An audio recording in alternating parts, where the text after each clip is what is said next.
candy. It's a new flavor. Sigrika and Lene suggested it. Great for lifting spirits.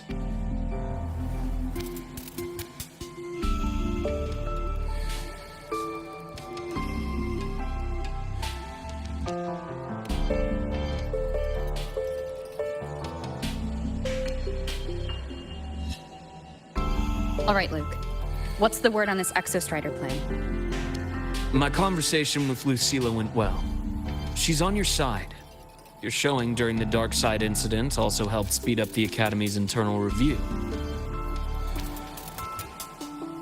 That said, you've been a student here for less than a year. You'll need the Space Trek Collective's approval to officially activate the Exostrider.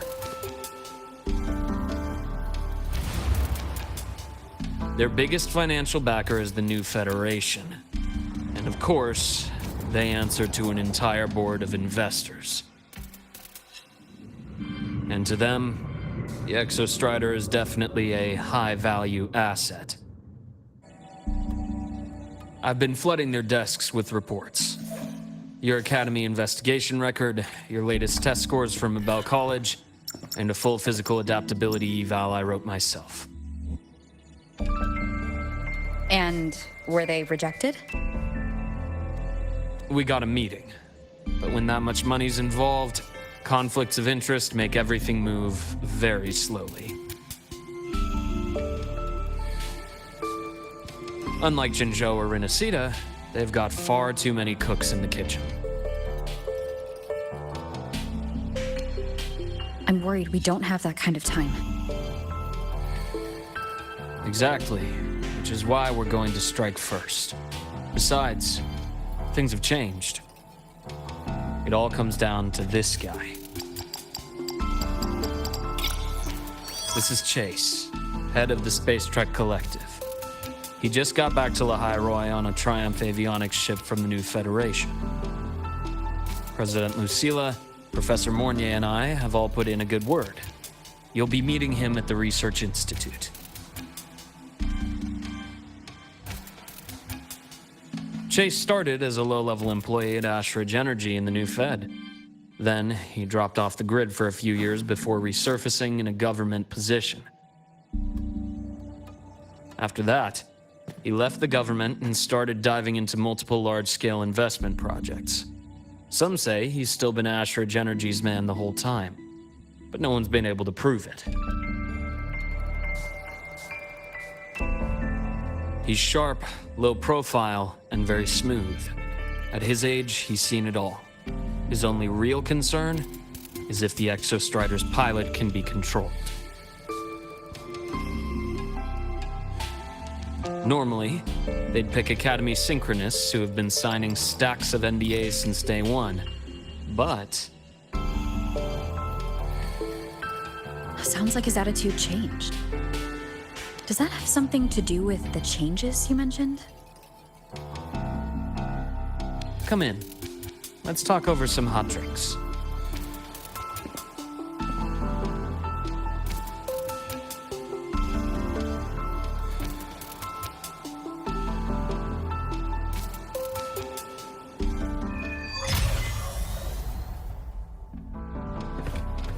I heard Lucilla asked for your help after the ceremony. How did it feel working with her? Well, at first she was pretty dominant, steering the conversation the whole time. But now I understand it's because this academy means so much to her.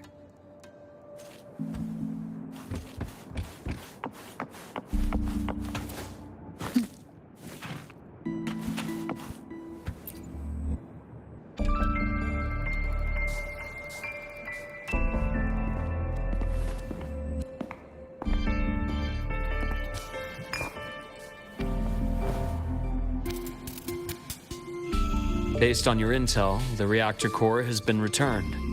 Ideally, we'd wait for the Exostrider to awaken before trying to help Imith or confront the Thrnodian. But recent readings from the Institute's Strider Gate monitors, they're off the charts. Void matter reactivity is spiking. The Space Trek Collective is getting twitchy. If Thrnodian Aleph 1 breaks the seal, all of Solaris will be at risk, not just Lahai Roy.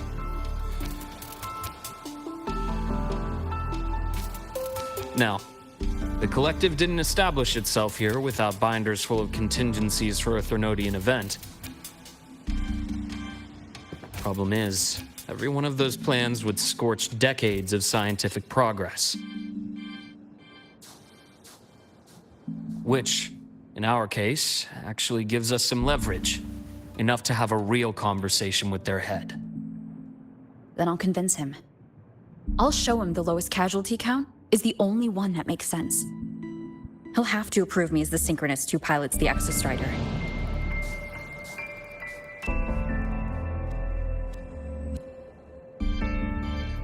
Luke, you mentioned you have contacts in the Black Shores. In this workspace of yours. It's secure, right? Guaranteed. What are you thinking? Lahai Roy is closed off from the outside world. Public comms are probably tapped by Fraxidus moles inside the Academy. And right now, I need a direct line to the Black Shores. I see. Give me a moment. I'll establish the link and leave the rest to you.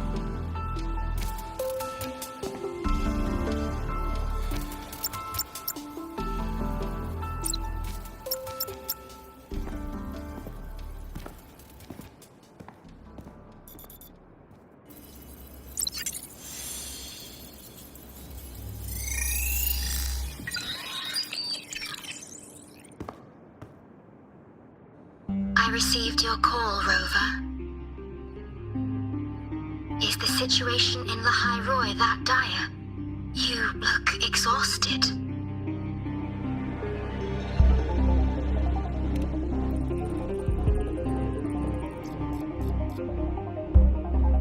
My frequency loss has been resolved, but Lahai Roy is under imminent Thermodian threat. I need your help, Shorekeeper. Understood. For this purpose, both I and the Black Shores exist.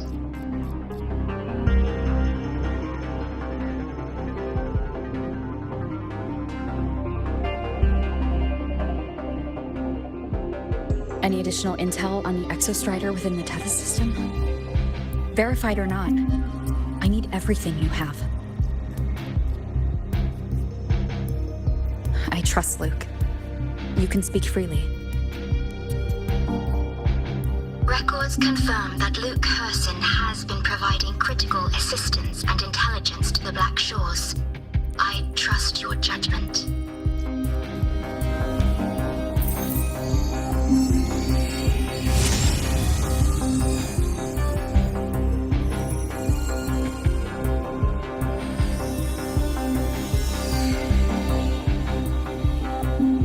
After the founding of Star Torch Academy, most information fell under their seal of secrecy.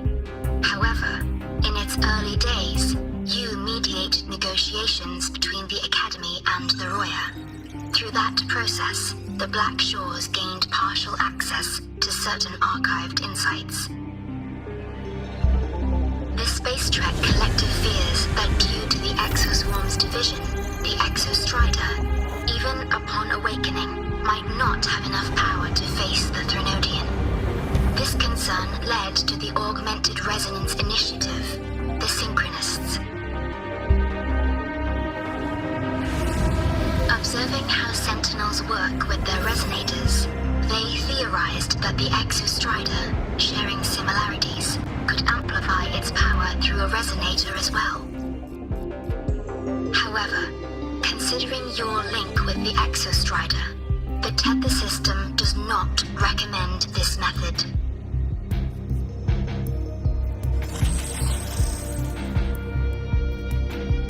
We have intel that deep beneath Lahai Roy lies the keystone left behind by the Exostrider long ago. It rests directly atop the seal on the Strider Gate. You can think of it as a kind of lock. You do not need a cockpit to pilot the Exostrider. So long as its activation sequence remains unobstructed, you may pilot it using the keystone. Is it because I'm its arbiter? Precisely. For one who shares its origin, a cockpit would be more of a hindrance. As for Imeth, I think Dr. Luke's proposal is viable. You mean using the exoswarm-like shell that appeared in the cockpit to look for her? Yes, the connection between frequencies will help. Rover, bring her with you when you activate the Exostrider. Sure. While I'm there, the Black Shores will need to keep a closer eye on the Hyroi. I understand. I'm counting on you, Shorekeeper. As long as I may be of help to you, I am content. Please return safely from the Strider Gate, my star. I will. Don't worry.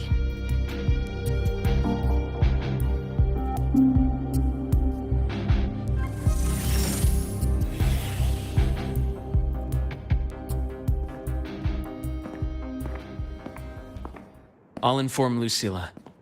Take your time finishing that drink before you head out.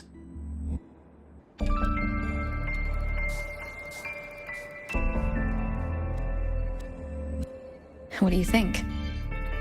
I'm about to ask a man to sign off on a crazy plan, and I can't even promise him it'll work.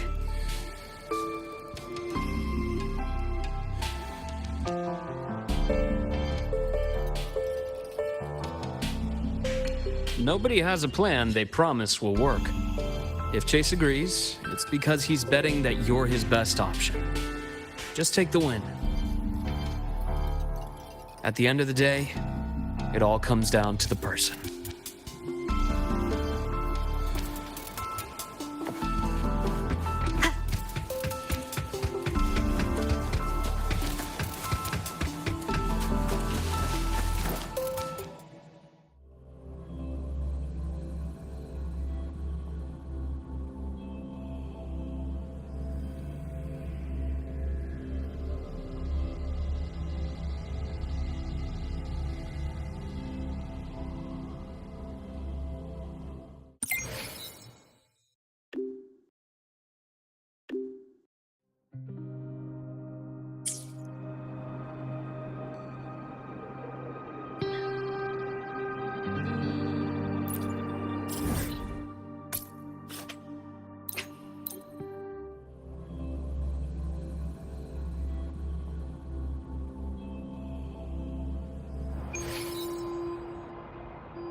Good to see you again.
Mr. Chase, this is the student I mentioned, Rover. Our best hope for piloting the Exostrider. Save the intro, President Lucilla. We've met before.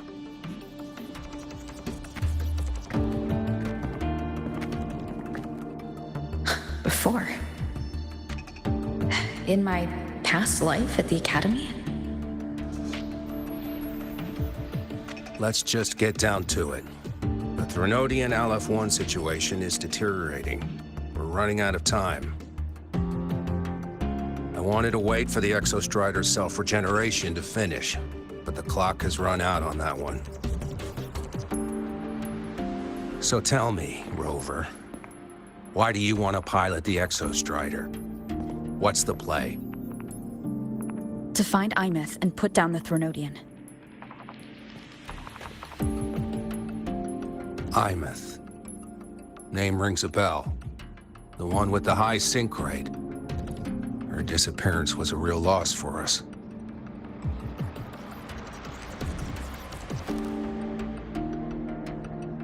She's beyond the Strider Gate.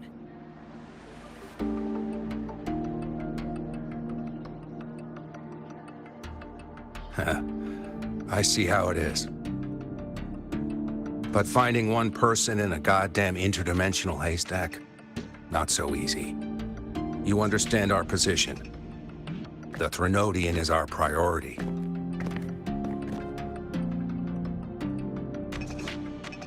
Stopping the Thronodian is my priority too. I'm gonna handle both.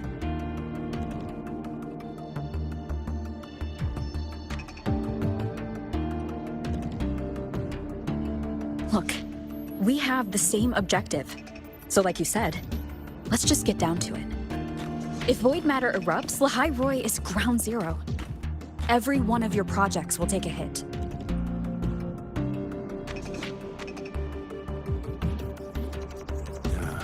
Regarding Aleph-1, our intel is insufficient. We are not, at this time, considering its total destruction.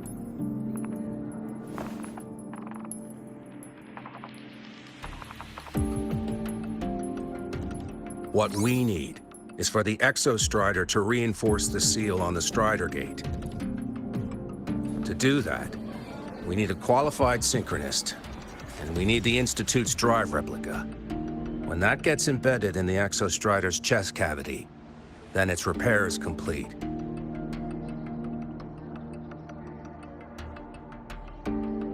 Right now, the replica is in its final phase of development.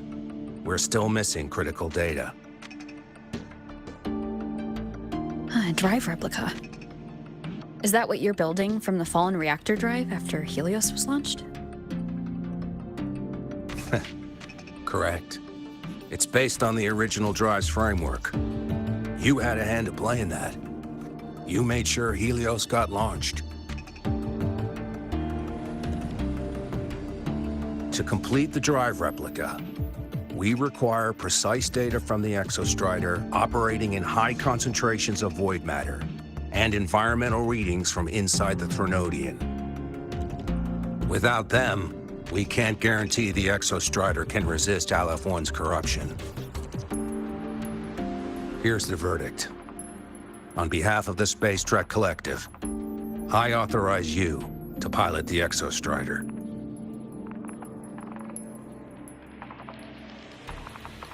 But remember, our objective is the data.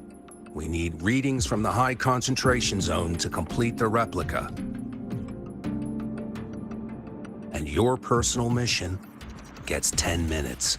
That's the max duration our void matter barriers can cover the Strider Gate once it's opened.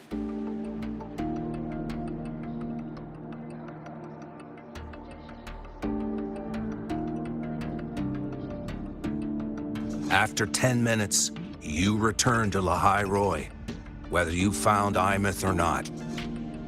Do you accept?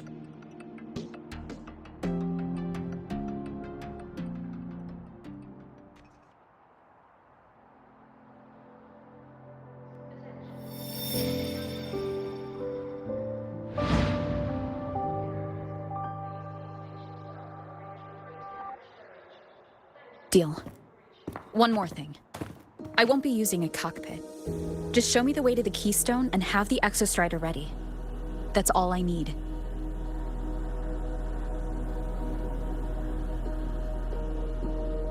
Huh.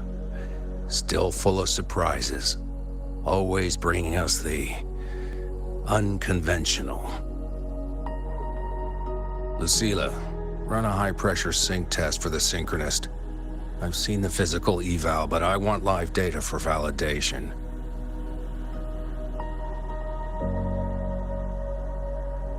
The moment the numbers hit green, we'll begin preparations for activating the Keystone and deploy void matter barriers around the Strider Gate. There's something else. I need a favor. Go on. The Fraccidus is lying low. Even after failing in the dark side, they could move the moment the Strider Gate opens.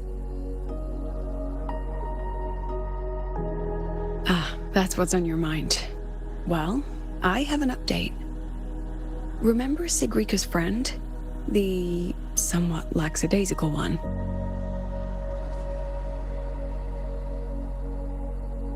You mean Denia? That's the one. She's gone missing. Our investigation points to her being the agent the Grand Architect referred to. But don't let it distract you. I have a reliable friend keeping an eye on Fraccidus activity. You just focus on waking the giant. Leave the rest to us, Rover.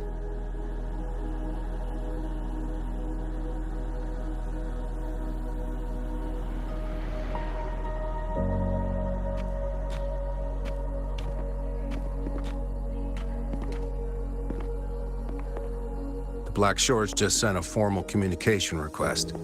They're offering full support for Lahai Roy's evacuation, if it comes to that. You handle it, Lucilla. You have a better read on the situation than I do. And you're better at talking with that student.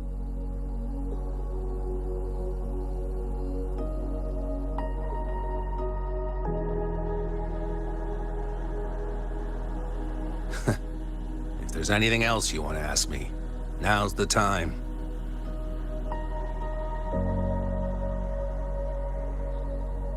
I'm surprised you're placing this much trust in Rover, authorizing her so readily. Any particular reason?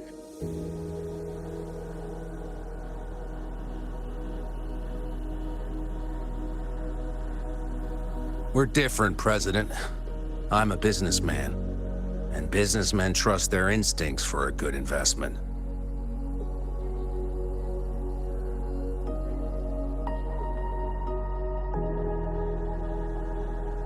The Threnodian could strike at any time. Given the circumstances, Lahai Roy may have to be written off. And with the timeline we have, relocating the Exostrider is impossible. If we're gonna lose it anyway, why not let her take one last swing? Understood. We still need to prepare for the worst-case scenario. Of course. If this fails, we'll initiate the backup plan. Duskvale.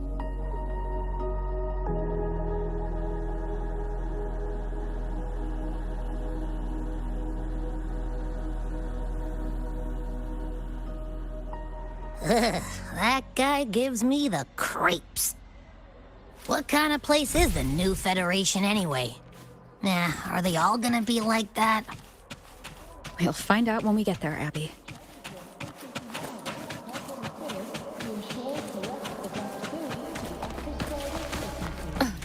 Want to go to the cafeteria for lunch together?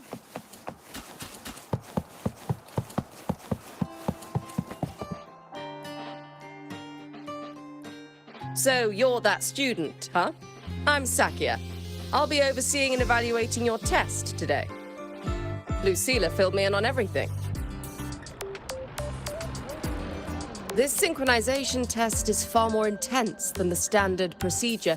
We're simulating the neural load of a direct link with the Exostrider. If you feel anything off, you call it. I won't allow the test to continue under overclocking conditions. Review and confirm the safety protocols before entering the cockpit. Good. The cabin systems are configured. The simulator cockpit is right there. I'll be watching your metrics closely the whole time. I hope you pass the test smoothly.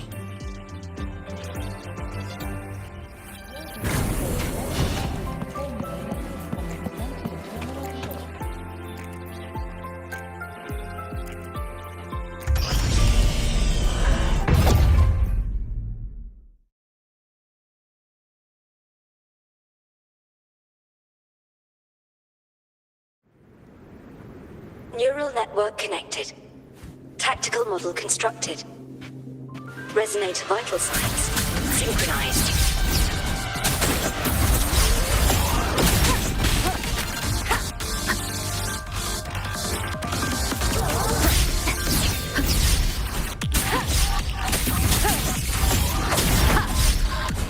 One with the sound.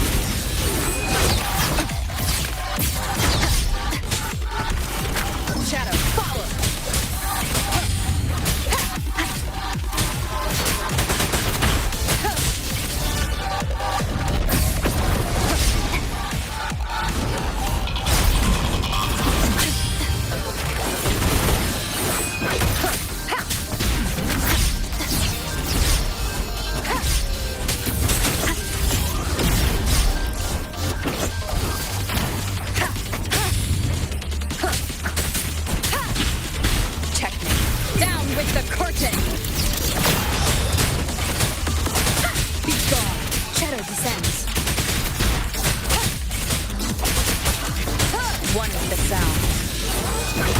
Test complete.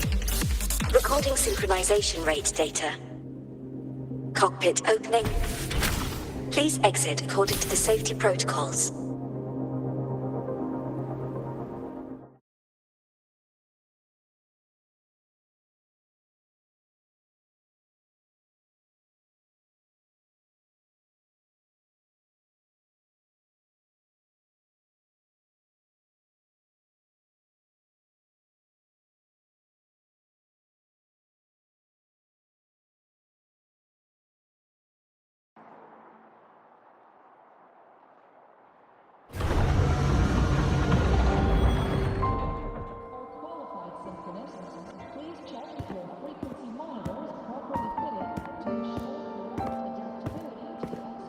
How did you get all the way here from the lake house? She wanders into the academy sometimes. Usually her caretaker bot escorts her back pretty quick, but today she was being difficult. We'll go back together in a bit, okay?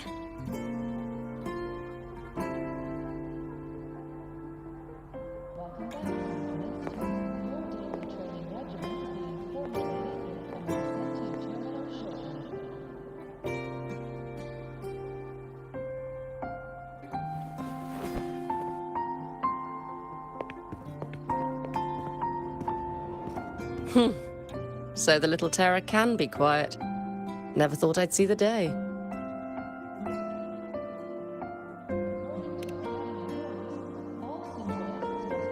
Yes, I was her teacher. Over 10 years ago now. She used to drive me up the wall.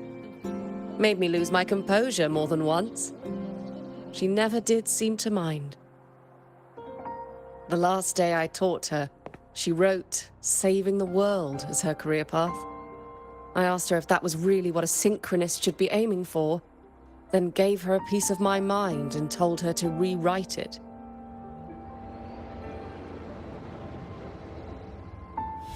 She didn't even get upset, just smiled, took the form and walked away. She never stepped out of that cockpit again. Now she's back, but not really. What a headache of a student.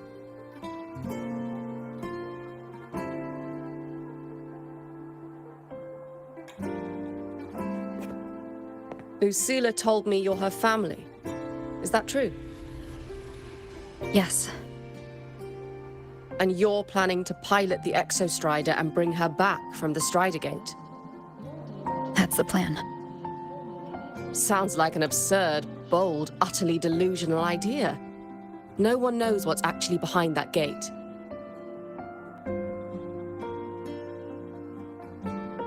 I know. When Imeth went missing, the cockpit recorded an abnormally high synchronization rate. We couldn't verify it after she disappeared, so it was never officially logged. Your test results are just shy of hers overall, but in some sectors they're even higher. You've passed.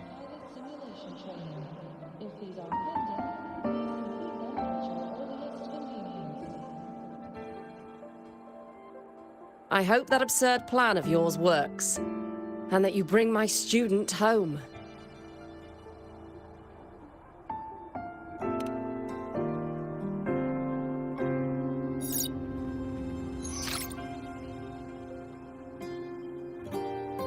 The results are out, but preparing the Exostrider will take time. You'll need to wait around 2 days. We'll let you know when it's ready.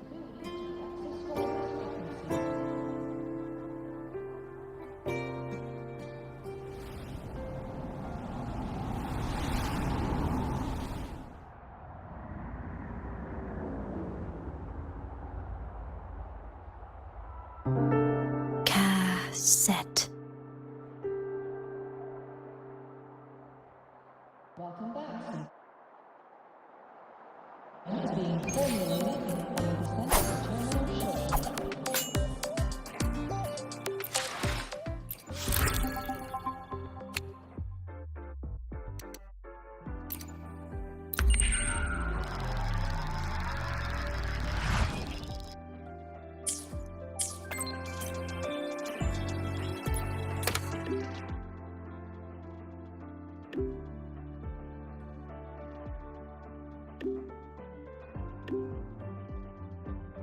So, we're finally going to where that giant eye is hiding?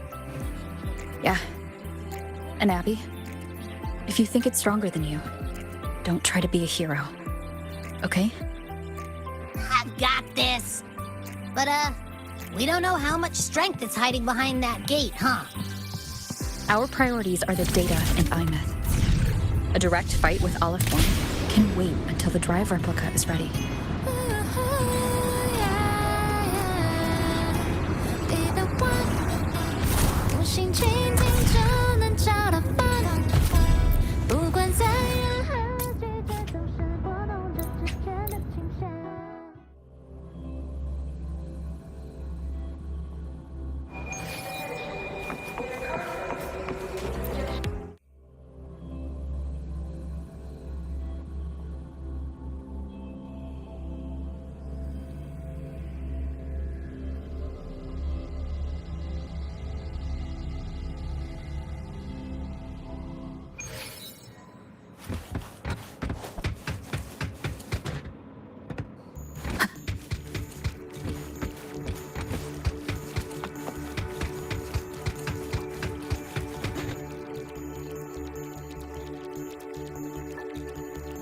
Hey, Rover, are you leaving now?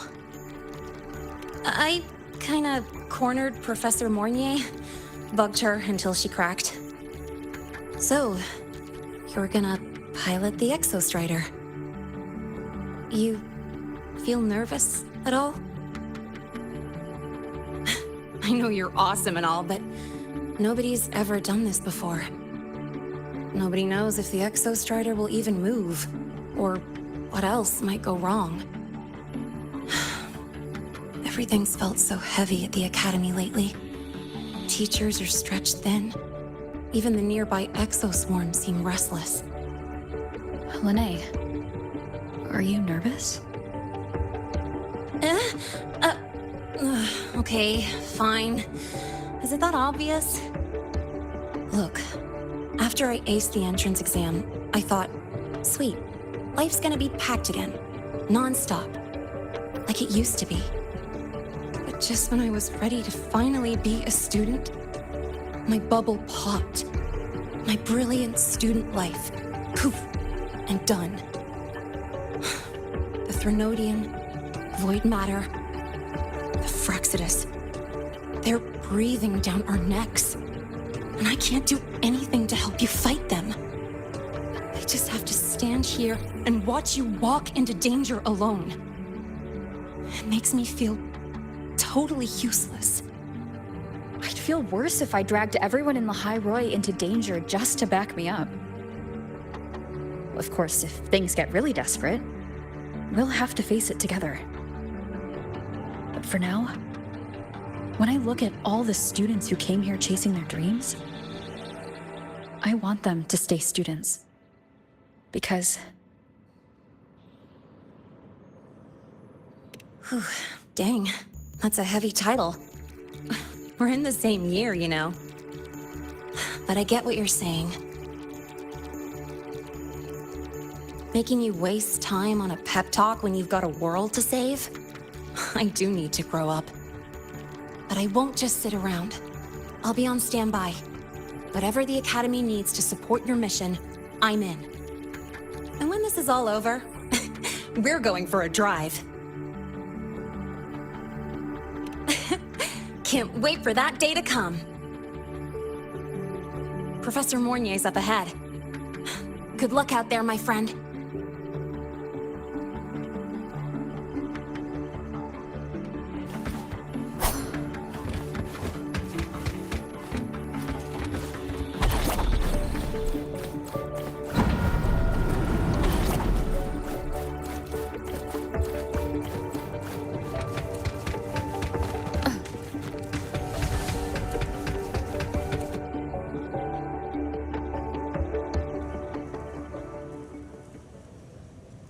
Temporary passage is complete. It will take you directly to the Keystone. The Black Shores will keep a team on standby here at the Institute. If you need our support, just say the word. Thank you. We couldn't have built the data framework this quickly without your team's expertise. The High Roy is a top priority. A joint call by the Shorekeeper and the Tethys system. Oh, Professor Mornier, your guest has arrived.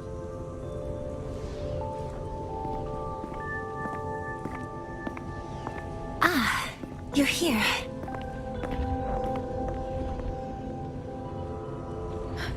Is that the way to the Strider Gate? Yes. This temporary passage will take you to the Dima Plains, deep within Biarta Woods. Both the Strider Gate and the Keystone are located in the Solvane Heartwood at its center. President Lucilla has already departed with the advance team. They'll be waiting on the other side. And also...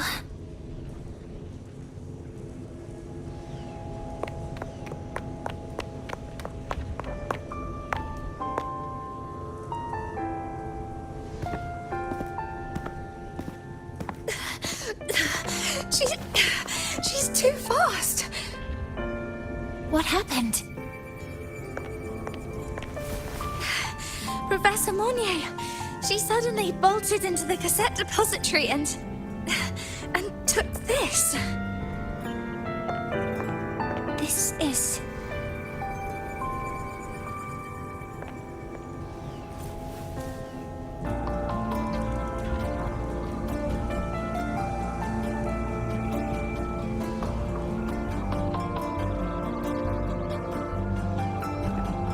Can I see it?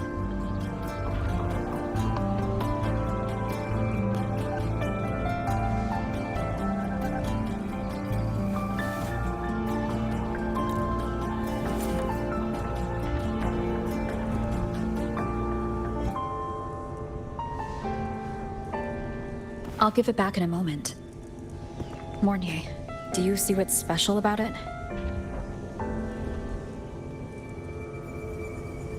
This ID number. I saw it in the student file during her inspection. This is Imeth's own cassette.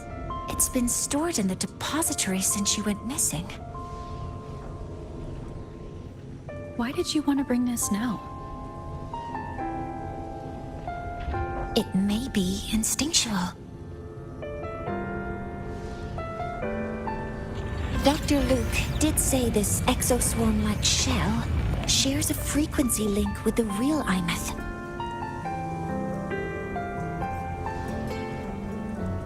Or it could be the shell's residual instinct. Cassettes are proof of a student's identity. Or it could be a weak signal sent from the Imeth beyond the gate. We can't determine which theory is correct yet.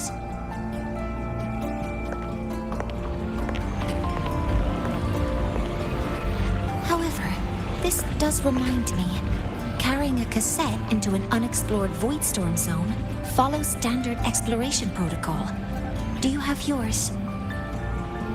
Yeah, I've kept it with me. I'll head to the Deemer Plains now then, Mornier. I'll have to stay here, monitoring the data and ensuring the drive replica is ready. I wish I could go with you. But I'll be fully supporting your mission. Mentor, please, take care. I count on you to watch my back, Mornier. With what we accomplished with Helios, I trust you'll handle the drive replica. We will succeed again. I won't let you down, Mentor. Let this be a new promise between us.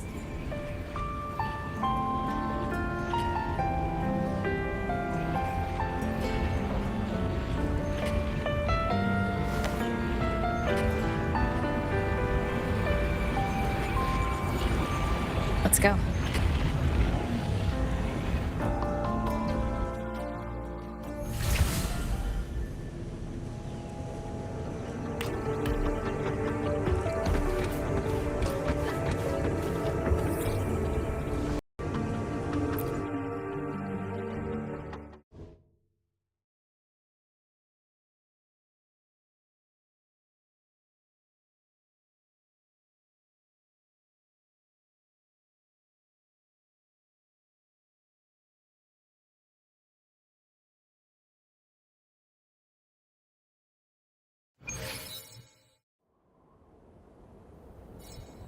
Ugh, stinky.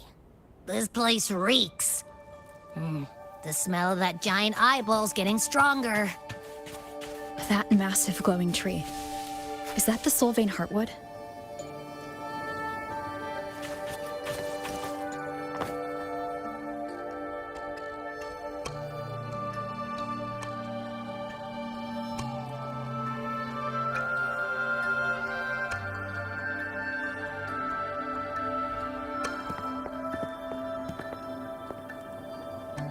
That Miko.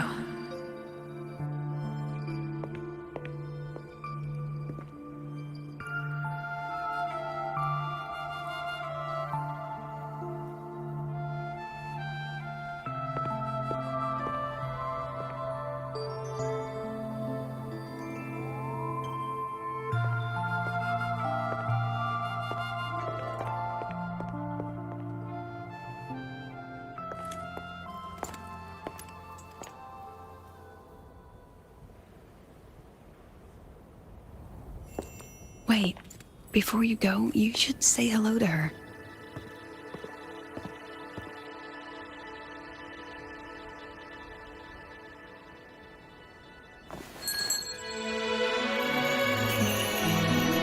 This is Hiyuki.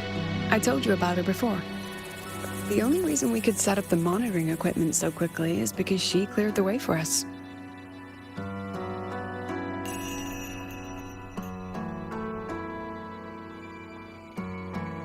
See that lingering frost?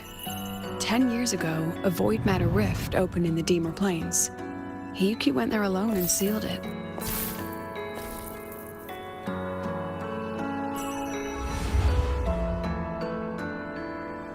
Thanks to her efforts, the Space Trek Collective and the Roya were able to fortify the seal successfully. Every task the Academy assigns her, she completes flawlessly. Were she to have a flaw, though, it'd be that she goes through blades like nobody's business.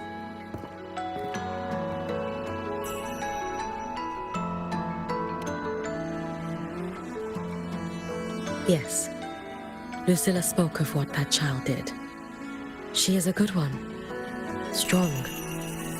But her strength does not change the fact that she is a student. That we allow a child to bear such a burden is a failure on our part as adults.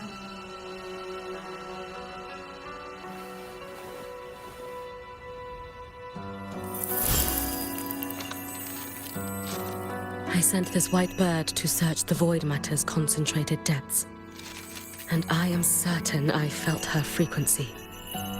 Somewhere in void space she waits. The collective pursues what is right, but your quest to save the one you hold dear, that I understand. Very good.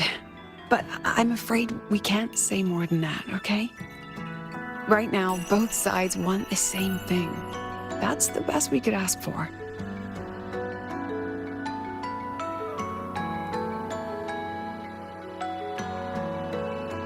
You were worried about the Fraxidus, weren't you? While you're beyond the Strider Gate, she'll handle perimeter security.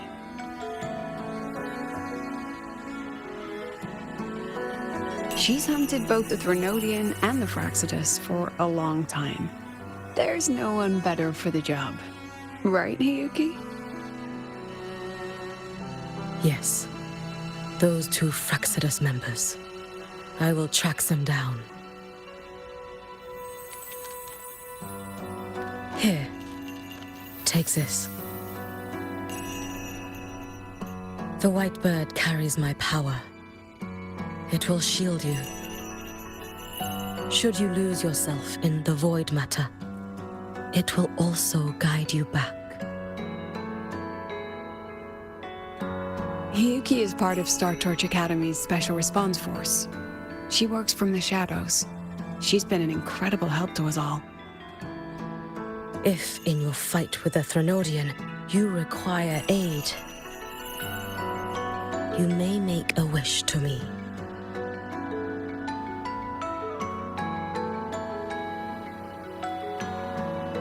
How about I go first? I wish for peace and safety across the Deemer Plains.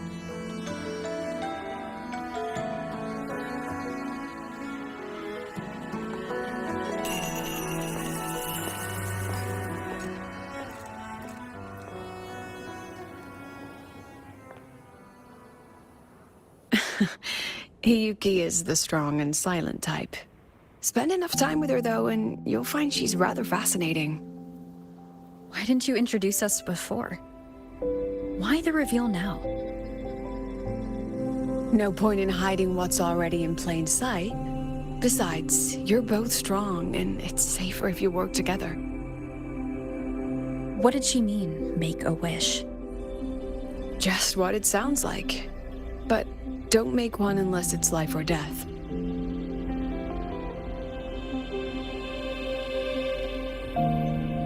Granting wishes always comes with a price.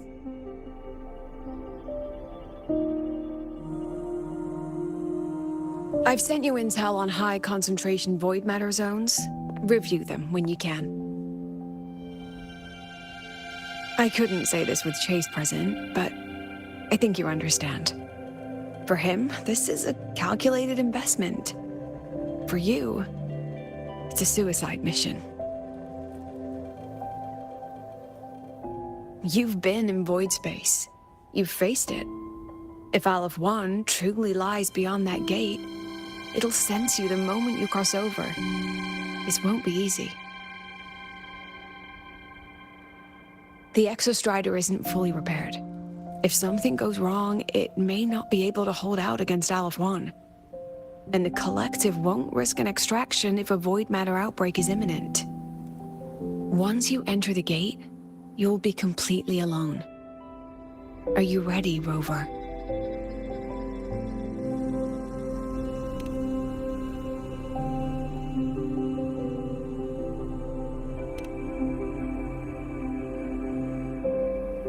I've been in situations like this more times than I can count.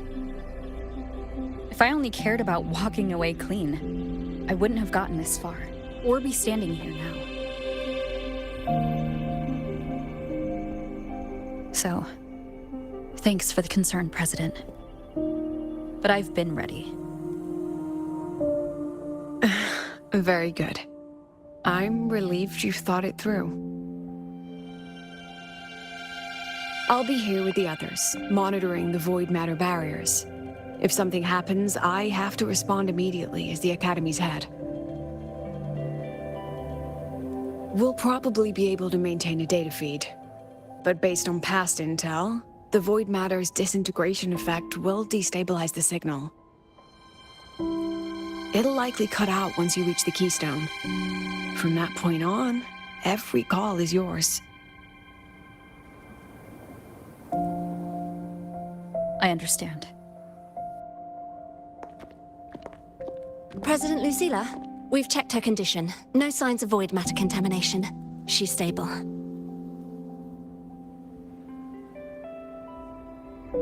All right. Go on, Rebel College freshman.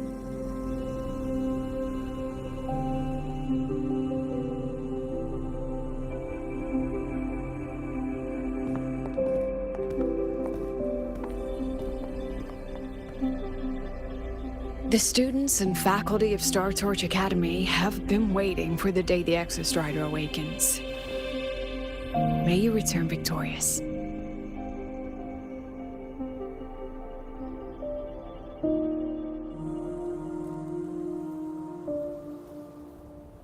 Void matter gauge readings are stable. No abnormal fluctuations at the keystone. The synchronous vitals are within the expected range. All readings normal. Frequency. The signal's cut out. It's so quiet. Are these Solaskin?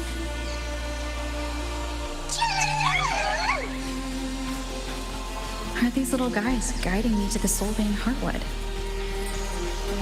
All right then, let's go together. The Solaskin merged into the roots.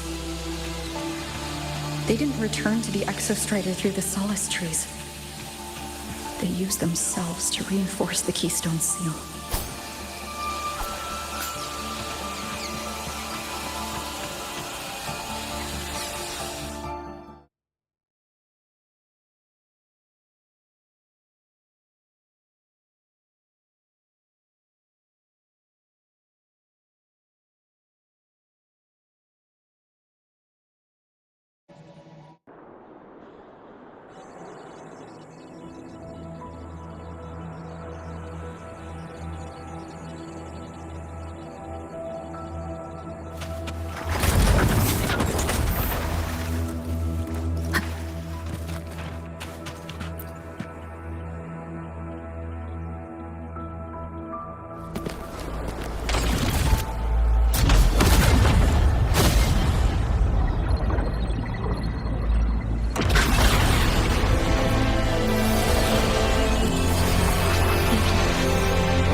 That would level all of the Highboy. Then there's only...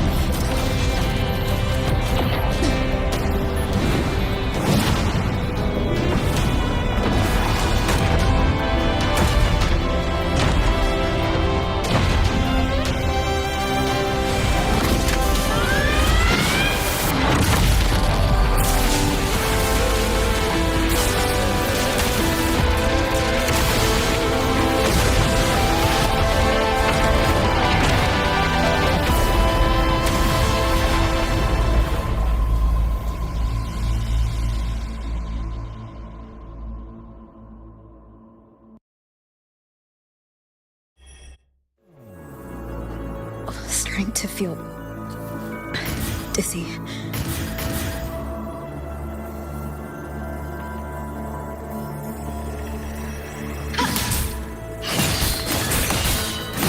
One once said void space in the depths of the Thronodian's black hole is a higher dimension.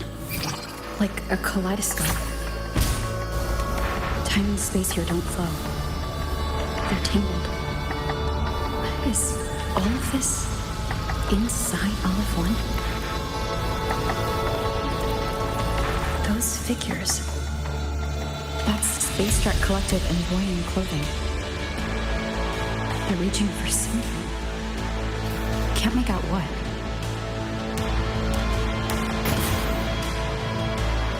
That frequency. Is it Imeth?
The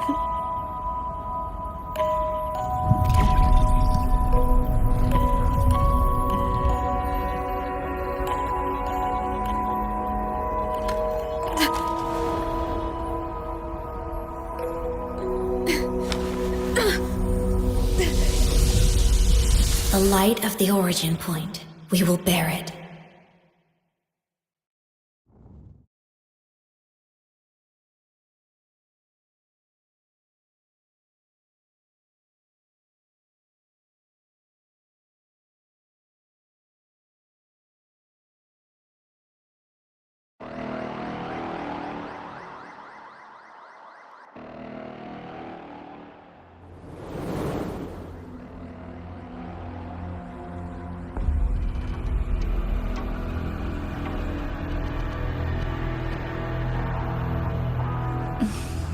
Am I back at the academy?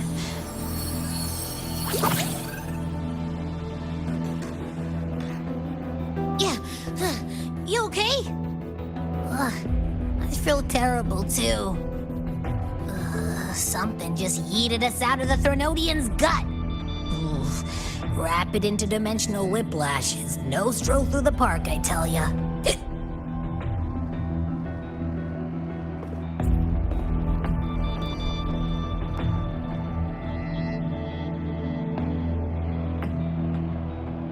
The Exostrider isn't here. Uh-huh. The big guy's still stuck inside the Threnodian. Did you see that freaky black hand that popped up in the cockpit? The whole dimension freaked out, like it was trying to spit us out. Next second, the void matter flushed us out here. I saw Novora in flashes. It's the Fraxidus. Has to be. Everyone was standing right here. This is where void matter began to contaminate the sky.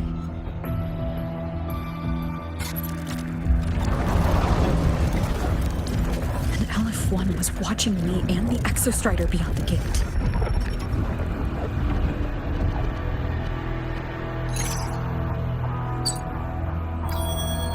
Mentor, finally got a hold of your signal. We lost contact for an entire day. Everyone's been worried. An entire day? It felt like minutes. Time distortion from being inside the black hole.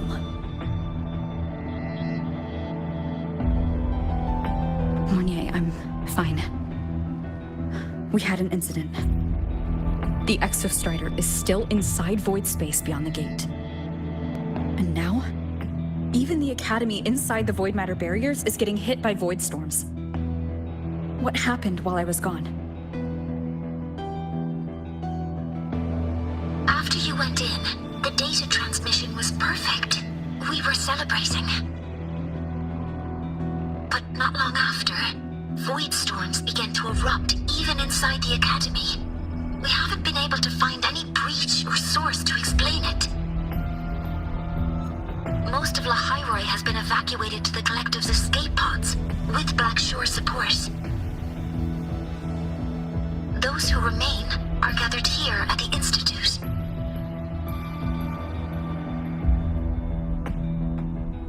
Whose eyes was I seeing through in those flashes? If they're the cause of the Threnodian's breach, could they be a harbinger? Like in Renacida? In that moment, that shell, she had the same look in her eyes as the real Imeth. Why was she so set on giving me this cassette? What was she trying to say?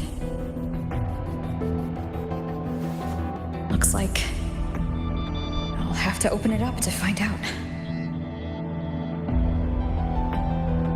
I'm coming to you. I brought something back from the other side and want you to see it first. The Threnodian struck like a bolt out of the blue. We may not know why yet, but we need to figure out our next move together. Understood. We'll be waiting for you at the Institute.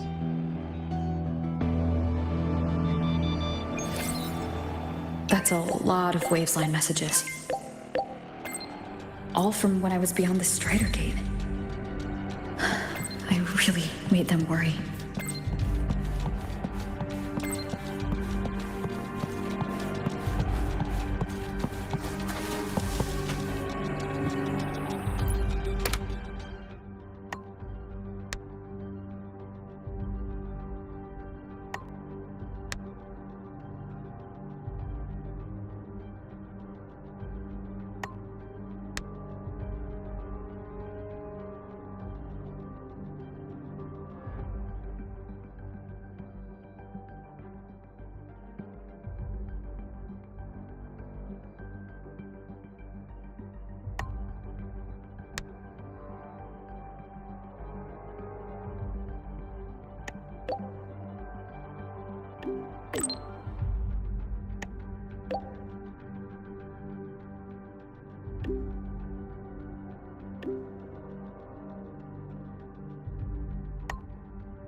The Soliskin have swept the area.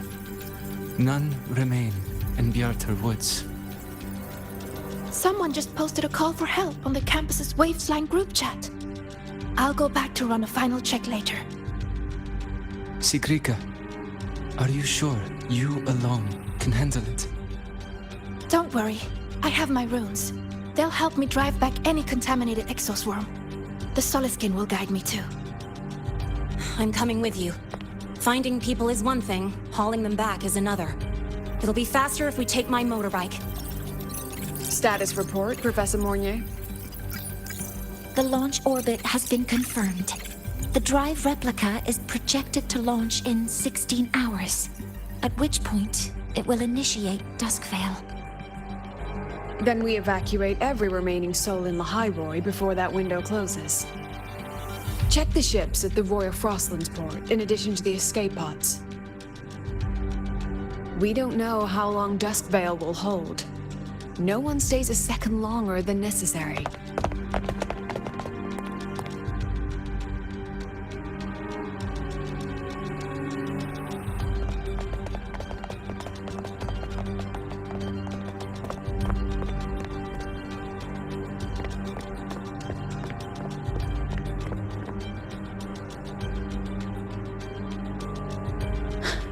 The Exostrider.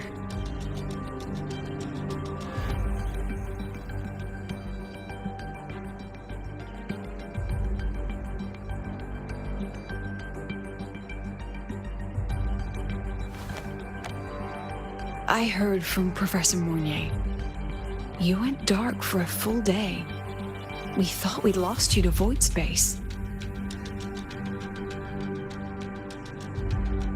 Activating the Exostrider before it was fully self-regenerated was a massive gamble. We all knew the stakes. We hoped for the best, and of course we prepared for the worst. You're alive. That alone is good news for all of us. No time to kick yourself now. I've got a mountain of work waiting for you, Rover.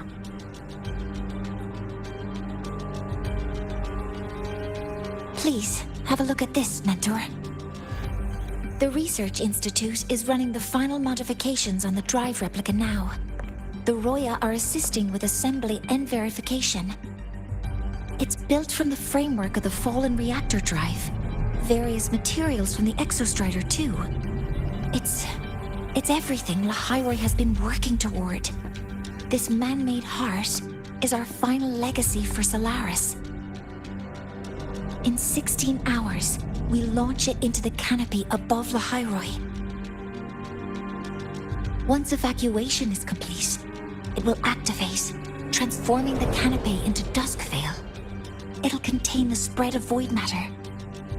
We only finished it because of the data you sent back from beyond the Strider Gate. See? Not a total loss after all.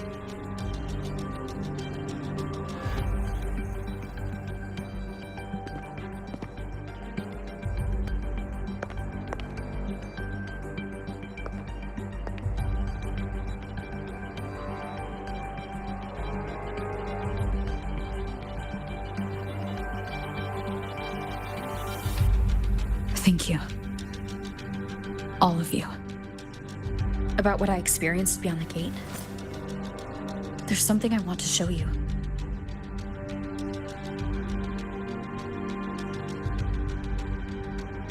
I don't think she gave me this cassette for no reason. Whether it's her shell or Imith herself, she was trying to tell us something. A cassette retrieved from within the Threnodian. Now that is intriguing. Professor Mournier, is the analyzer in the cassette depository still operational?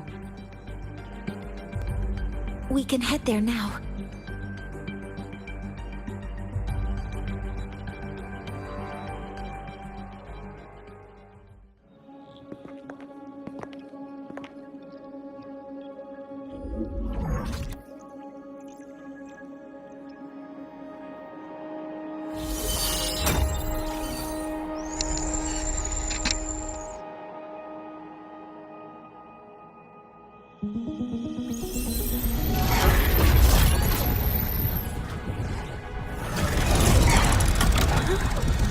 What's happening?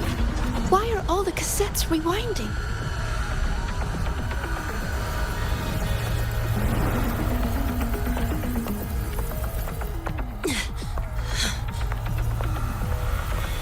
The whole server bank's going nuts. Every screen is flickering.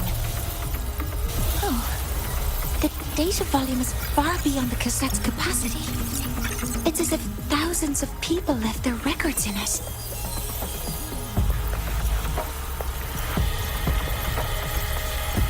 The storage system is destabilized.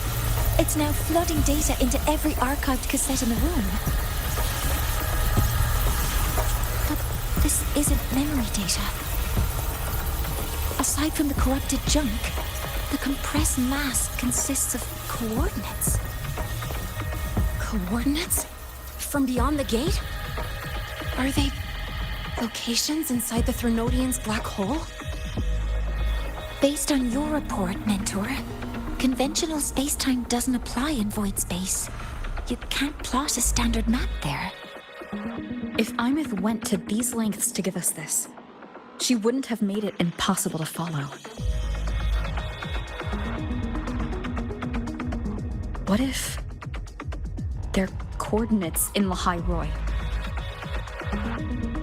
If such is the case, the origin might be... Please, allow me.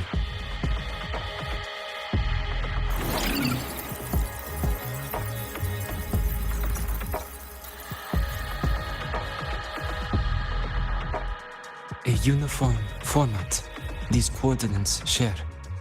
I have verified 150 points using Sundermere as the origin. Each one aligns with a site of Royan runes etched upon stone, just as you beheld within Solisylon. Forged by the Exostrider, these patterns are. Void storms do not affect them. We have only glimpsed fragments of their meaning through the lens of Solisylon.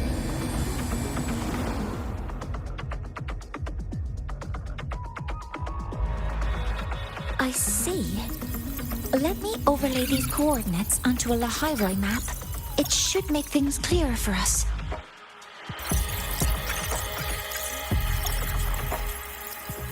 Done.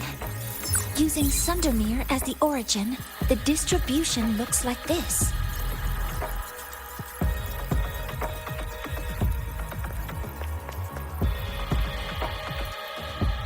Everything matches.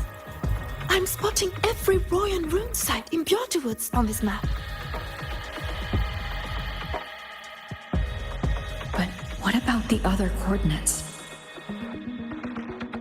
Wait, I know that spot.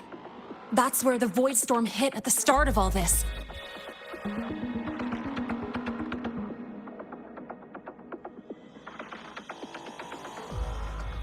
You know, that time when we first met.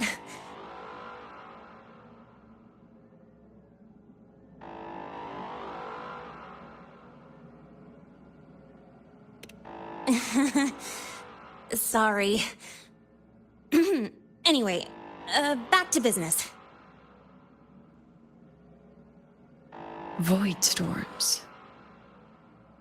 If we reverse match the coordinates by transcription order,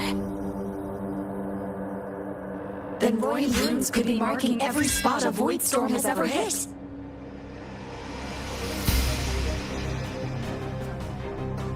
So it is. We Roya have observed something similar, but never perceived it as a universal law. Well, the runes aren't exactly neon signs on the stone boulders saying, "Look here."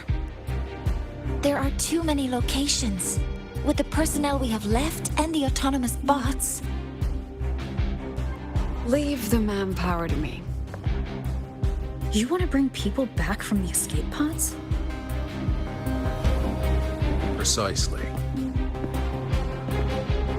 With Void Storm spreading, sending people back out to find hidden runes is too dangerous. Any venture into the unknown carries risk.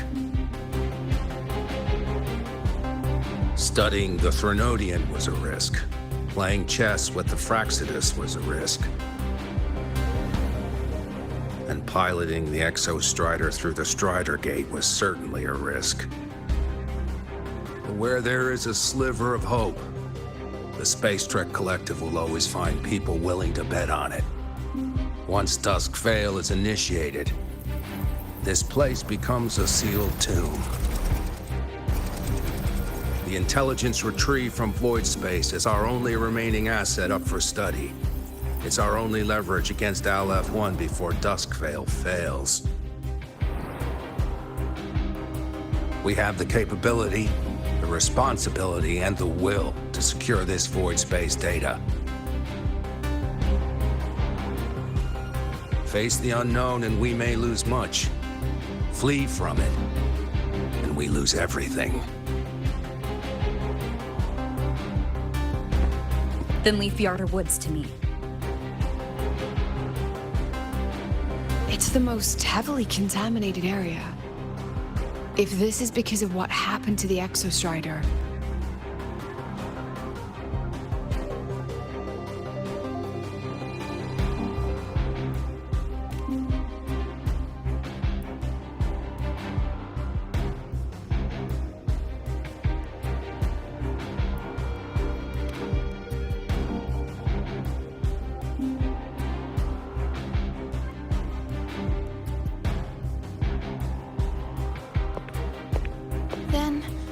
Then please give me your hand, Senior.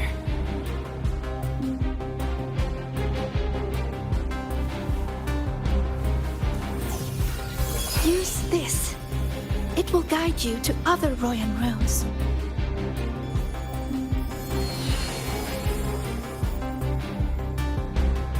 Oh, and take this one too. It's for protection. With it, you'll definitely come back safely.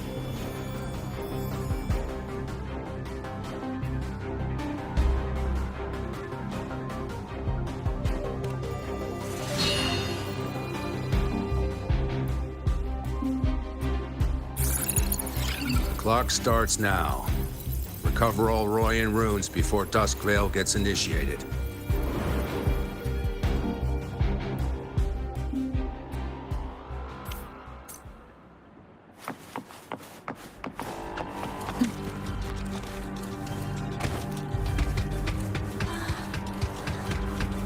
I'm splitting everyone into teams.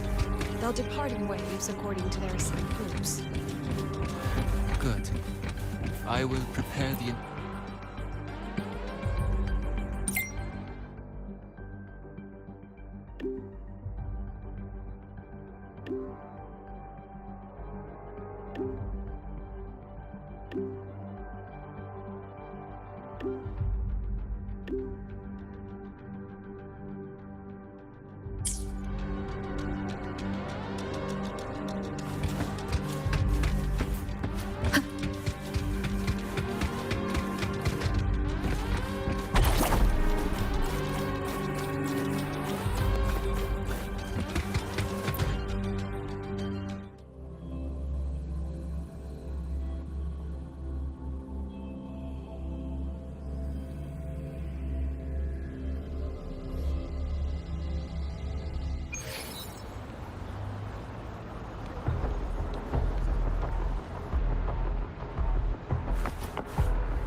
According to the map, the first one should be around here. Ah, didn't notice before, but, there are some shredded frequencies hanging around this spot. Abby? You're awake. Didn't seem like the right time for a chat before. But hey, you've got a real knack for rallying the troops, huh?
The rune's responding.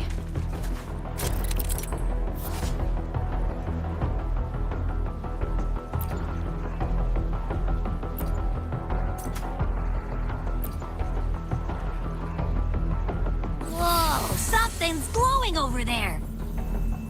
Those outer rune fragments.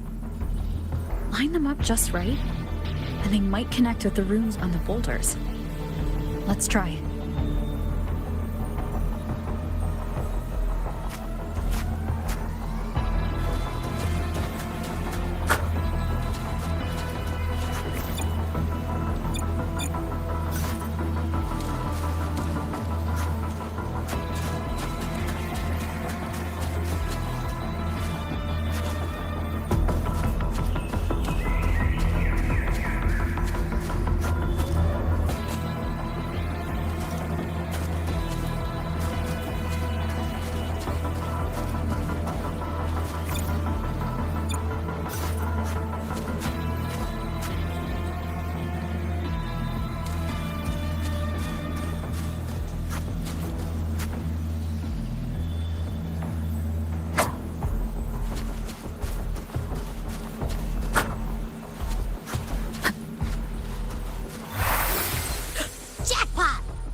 Good.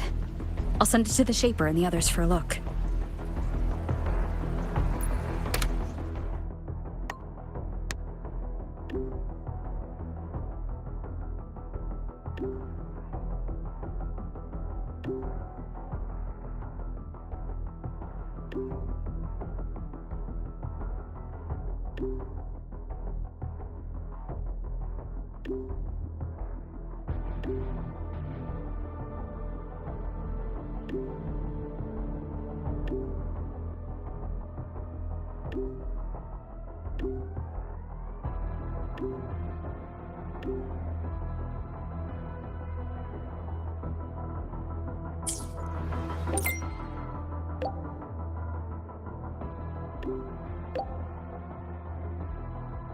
All right, on to the next room.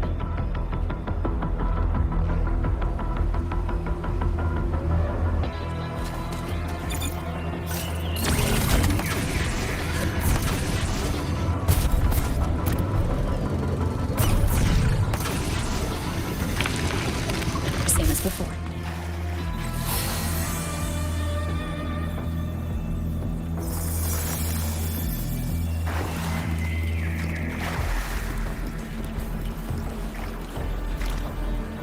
According to the mission details, there's still one left.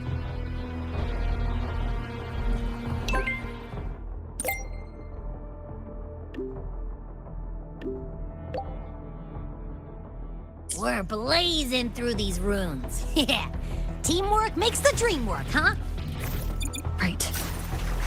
I hope Sigrika is having the same luck. So while you were searching, I tried tuning into each rune's frequency. Each trace felt different. They're definitely real, but whatever's left behind is way too faint. Can't really feel what it is. This is the last one, right? Yeah.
Done.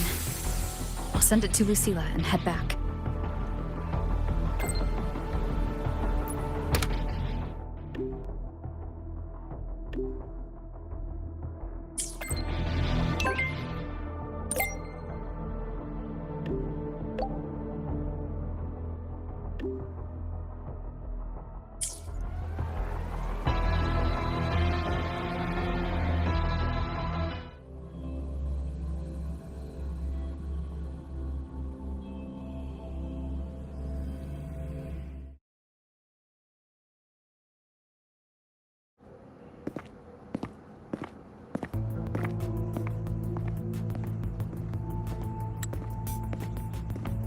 What's going on?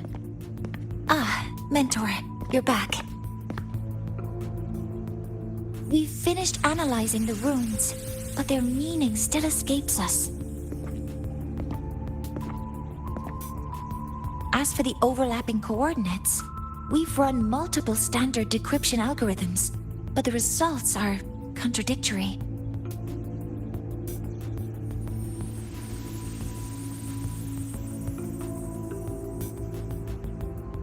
I'm no rune expert, but we have one here, don't we?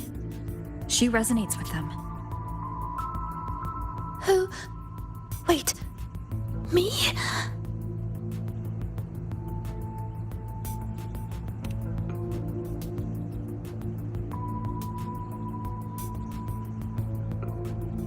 If you're asking me, these runes don't feel flat. They feel spherical. About this big. And these 2 points are relative. Like this. 3-dimensional coordinates.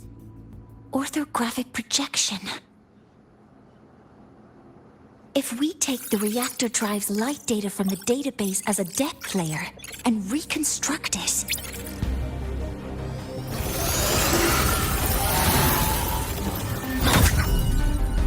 a map forms. The Royan runes are conveying a spherical map.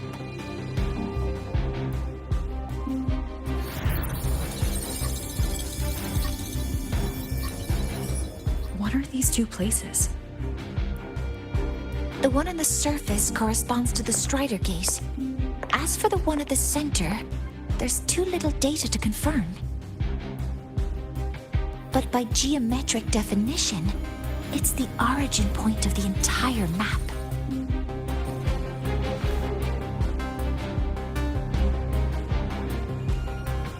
The Exostrider. That must be where it is in void space.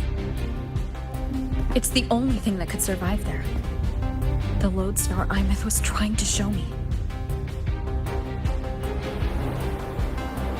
Contamination around the keystone is off the charts. We've got no viable spatial data.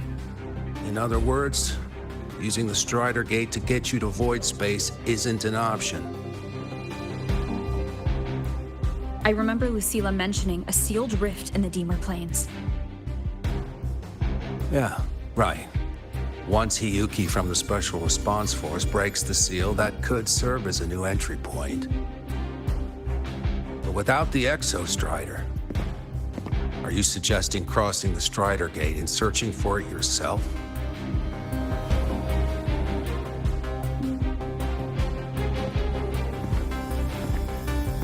Now that we have a concrete map, I should be able to retrieve the Exostrider before my power of separation gives out.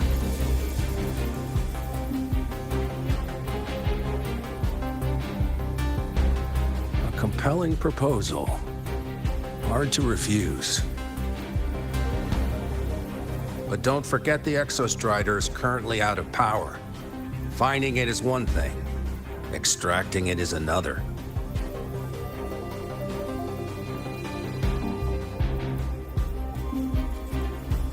Then we set a hard deadline. If I can transmit the Exostrider's coordinates to you before Duskvale initiates, then tell me you'll consider entrusting the drive replica to us. Consider, huh? So you're handing the choice to us?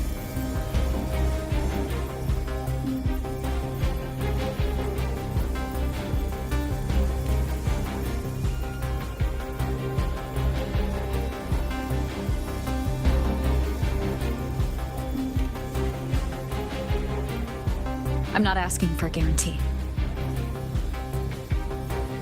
I'm trusting you, the professionals on this side, to make the right call. Whatever that call is.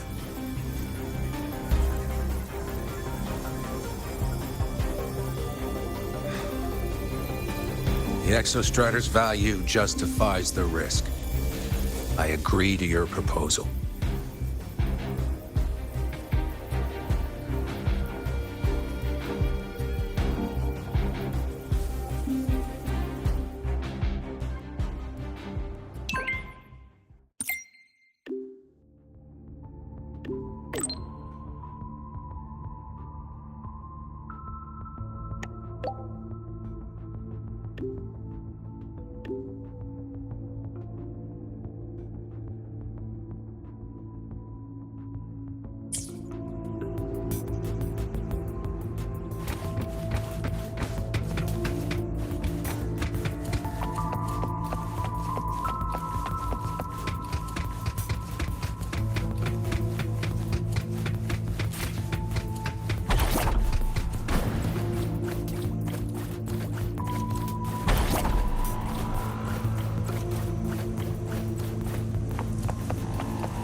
Here, this is the Deemer Plains map, updated with the latest intel.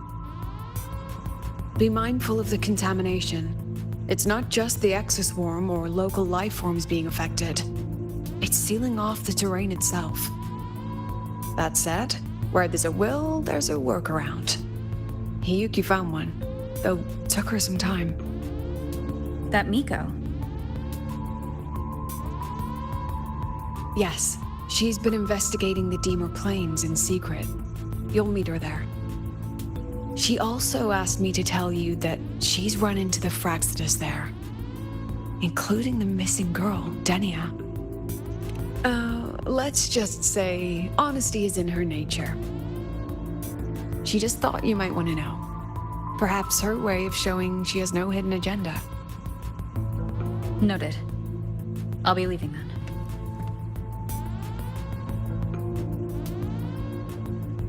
Wait. Look me in the eyes. Relax. It's my forte. You've seen it before. I will temper this moment into a bullet of memory, carved with your name, your face, and all you have been. What carries you is not only your own strength. Think. Save that for when you come back.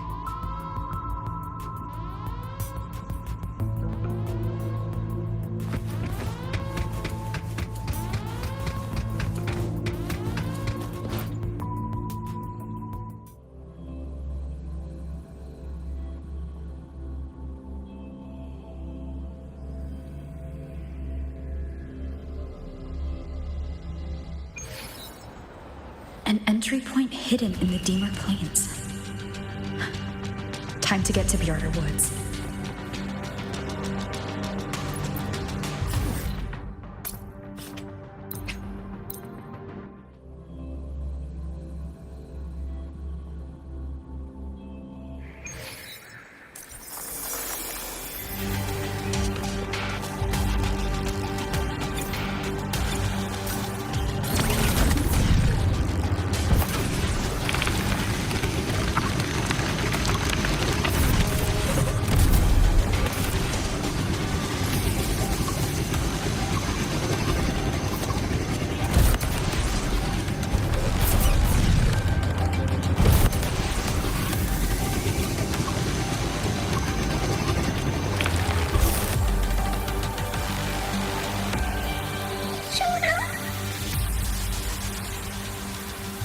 It's already been totally contaminated by void matter.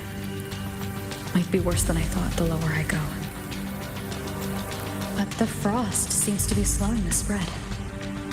That frequency. It feels like Hiyuki's.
The void matter contamination is bad. It's not looking good for the Solaskin.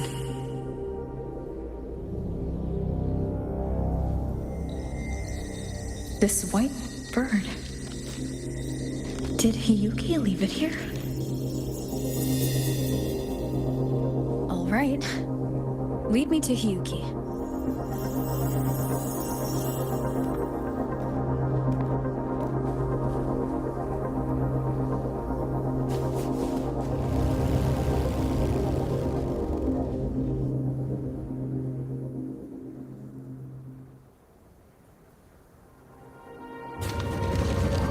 it leading me?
She hasn't gone far.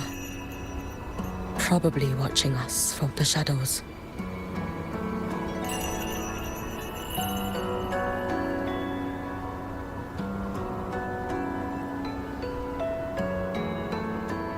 She seemed like her grip is slipping.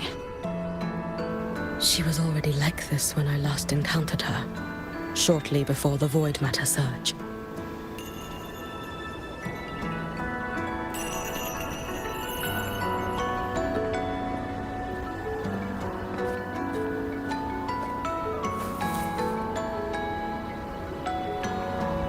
Hiyuki, when you fought Denia, did you see anything? Like a shadowy hand? Yes. Then Denia was behind the incident beyond the Strider Gate. Could she also be responsible for the Academy's Void Matter search? Lucilla contacted me. She said you intend to return beyond Strider Gate. The roads here have been swallowed by Void Matter. There is no direct passage.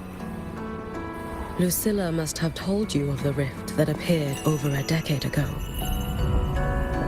Thinking back now, that was likely the Fraxidus' doing. Luke said the Grand Architect caused that rift. That was what led to Imeth's death in the simulator cockpit.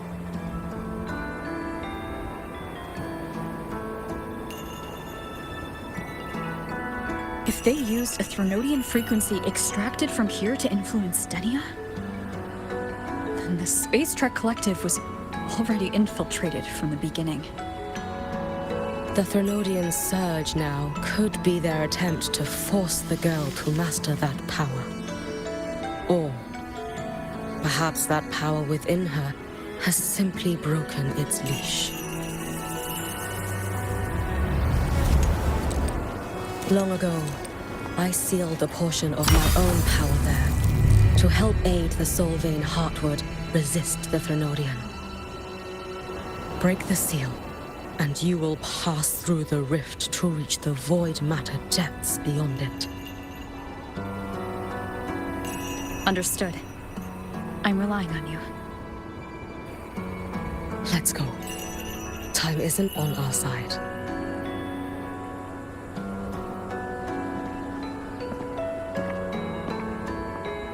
Savior, who has always walked with victory. This time, have you come to save Lahairoi?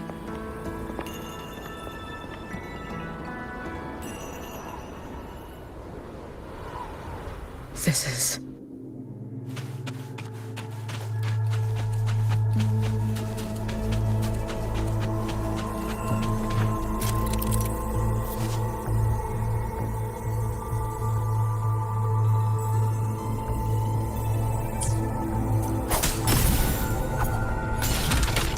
Is it trying to tell me something?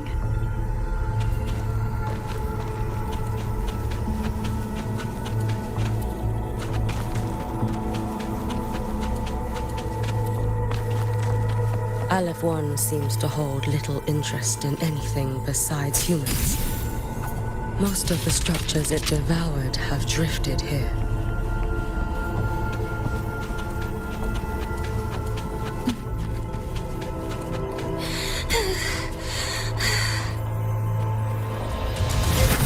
It's that girl. Be cautious. Denia? Can you hear me?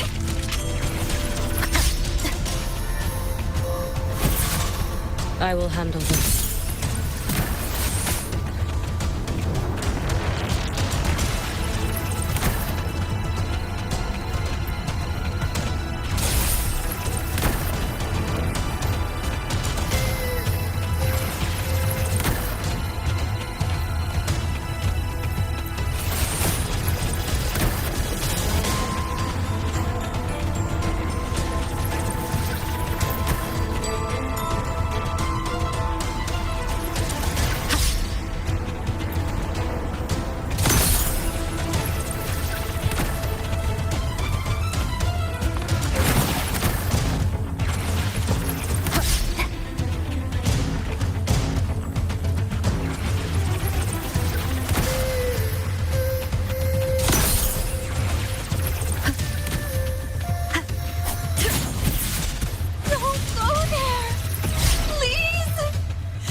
Let me handle this.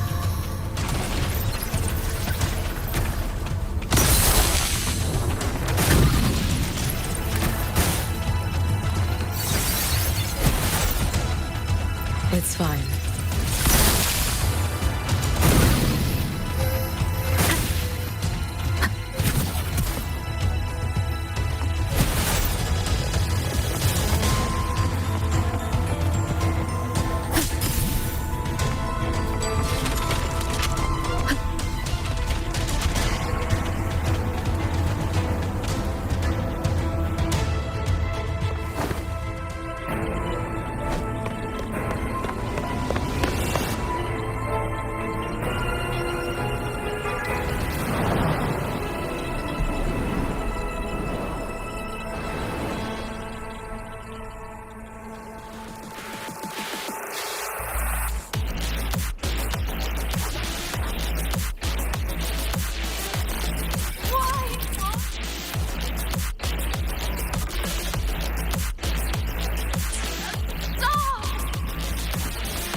We need to use these blocks to make the climb.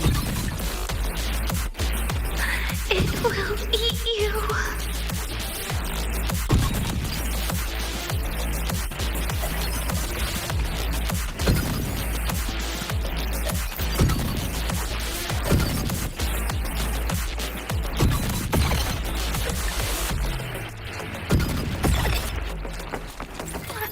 Sorry. You really shouldn't go.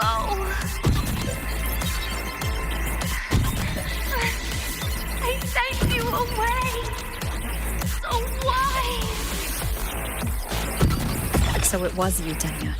The one who pushed me out of void space.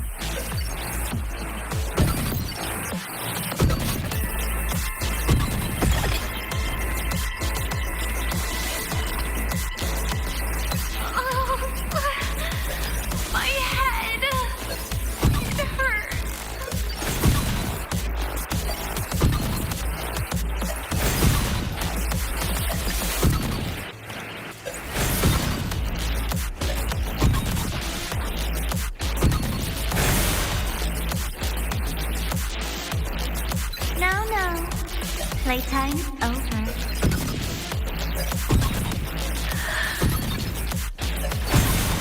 Come back to me, sweet girl.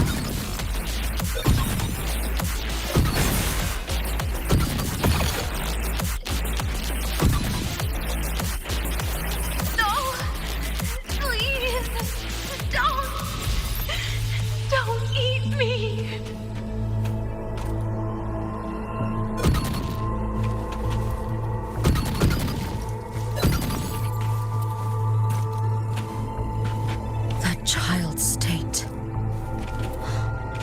She did not appear to be under complete control.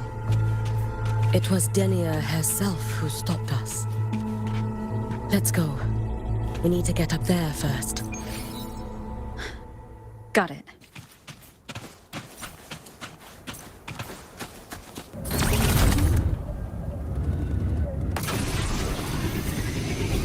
Have you been watching over Denia here? Yes. After I sensed the Thenodian's breach, I sent my Shiratori to trace it. That...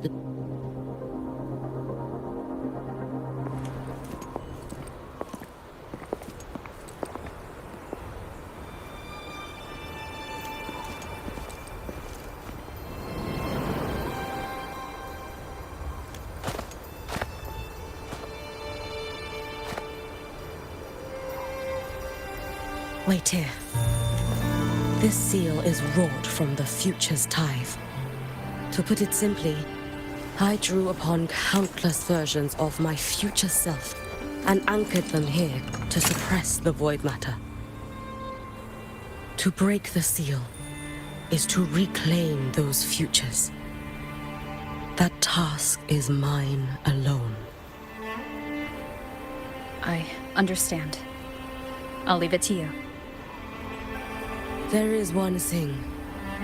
With Aleph 1 active, I may not be able to restore this seal once it is broken.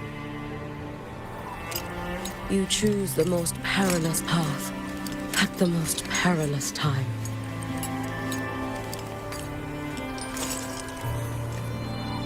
I know your strength. I know your history of victory.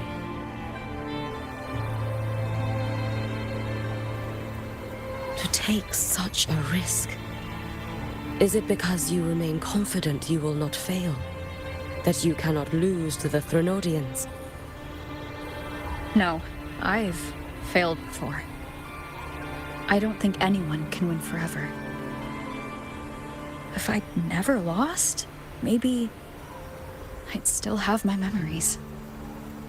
I wouldn't need to start over, and Solaris would be free from the lament. I do this because I can. And because someone has to. And what if you fail?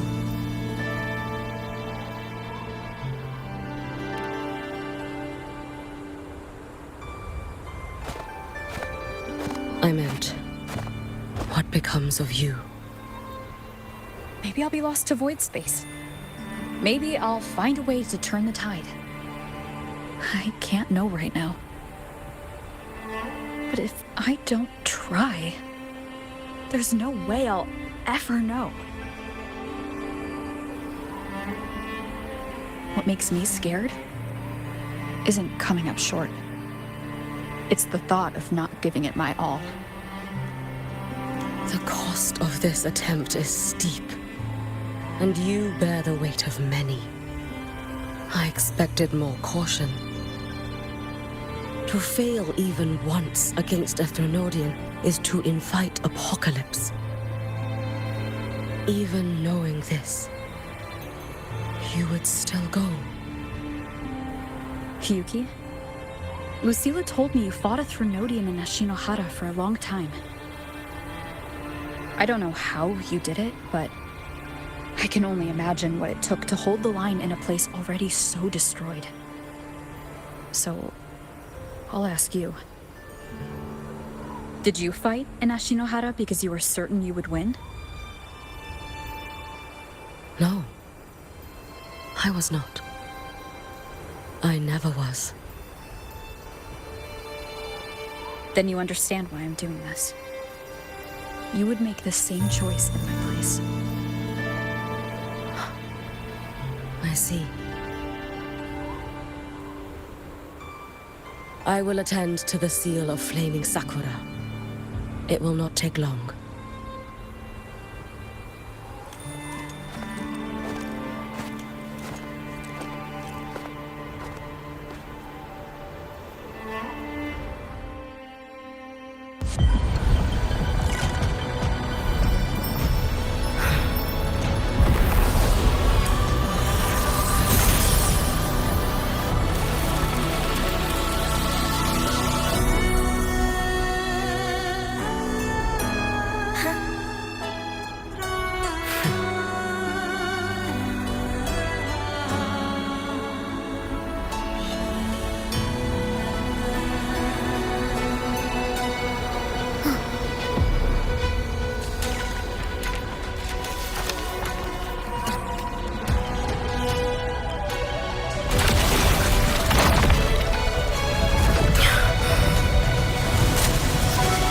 dark tide. Hiyuki, let me help! No need. I must do this myself.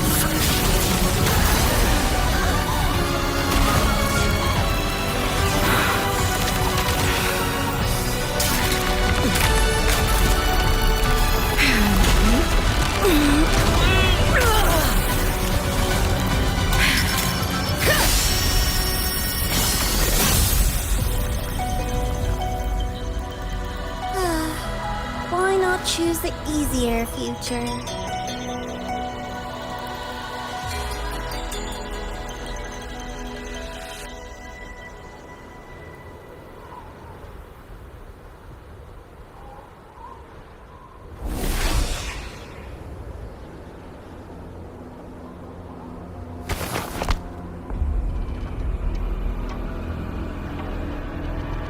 The girl. Oh, it's been a while, Miko of Flaming Sakura. And you as well, Rover. I burned my future as a Threnodian resonator. Your plan holds no meaning now. Every step in our dance has its purpose, Lady Miko. Our paths have crossed often, but in my design, this is our true introduction to each other. Because at last, I have a masterpiece, worthy of your attention. You infiltrated the collective for Denia and Hiyuki. You wanted Leviathan's power to merge them into one. Denia was always a Fractidus creation. She's honored to be used as intended. A creation? The Mia disappointment made me think. If I could just create a superior vessel, one refined by a Miko spirit, perhaps it might bear the full might of a Threnodian's power. As for the outcome, you would know better than I, Lady Miko. Wordplay won't change your failure. Leave, you tedious avatar.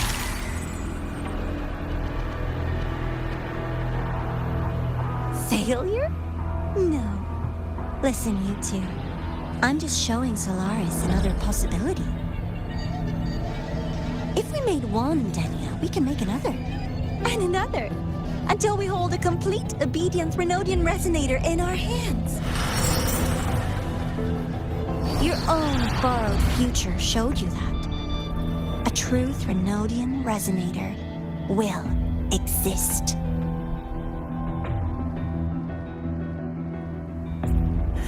Help! Help me! All that desperate running on the wheel and you still came up short. I'll have to throw you away.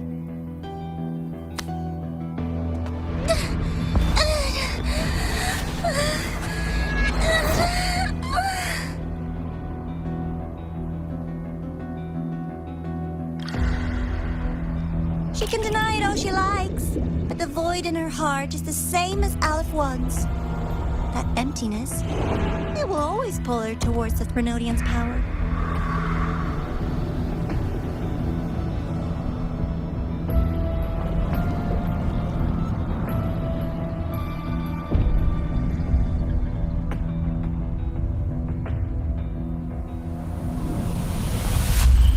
Chase her if you must.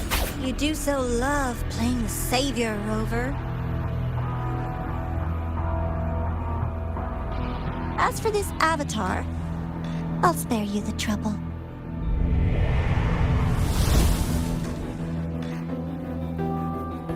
Wasting time on one of their avatars is pointless. Come on, Hiyuki. The seal is open. We have a job to do. Denia needs us.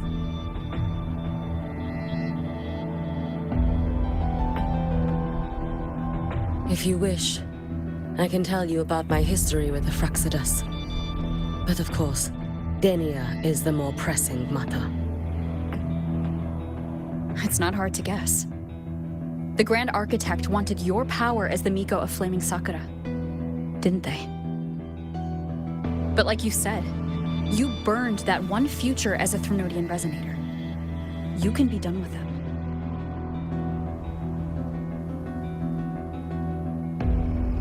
Right now, Denia's state is what worries me. I fear that child may already be.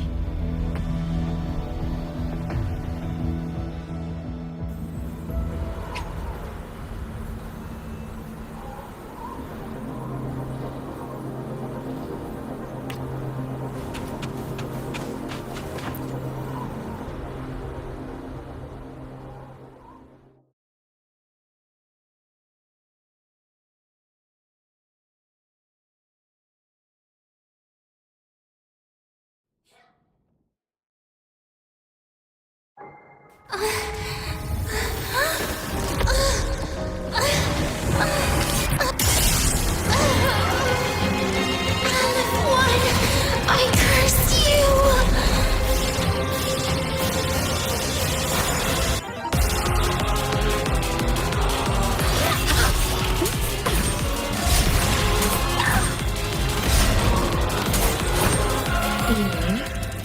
The Space Track Collective.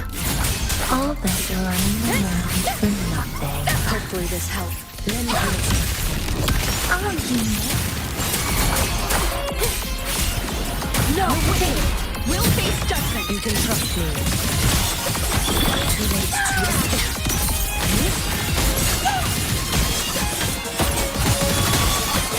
You should have run. Let there be snow.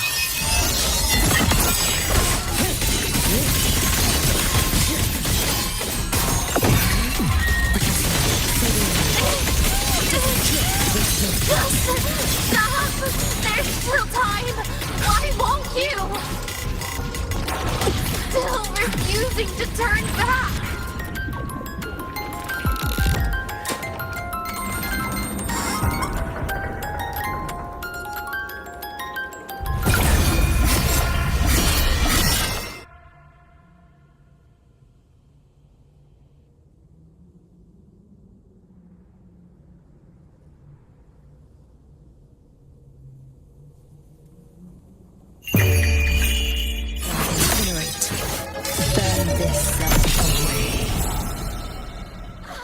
Your days are numbered.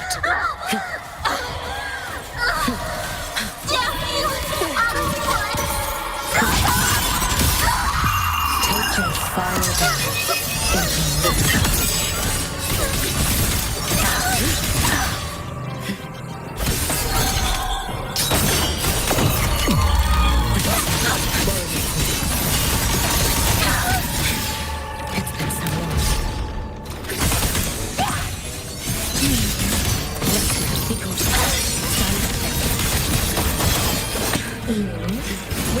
Space Track Collective.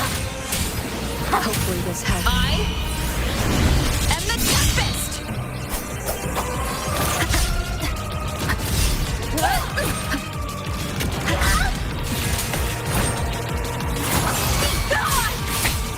One more time. Follow my rules if you can. For all wishes spoken, this vessel I offer.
Rest now. Do not worry. The Void Mother frequency within her has weakened. She will recover.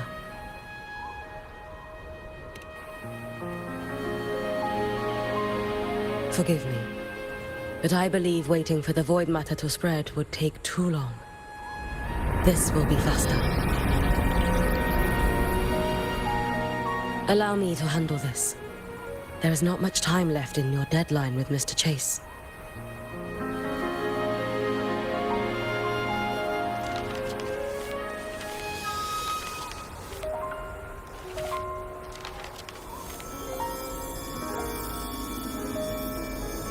My Shiratori can guide you through Void Matter, but the concentrations here go beyond its strength.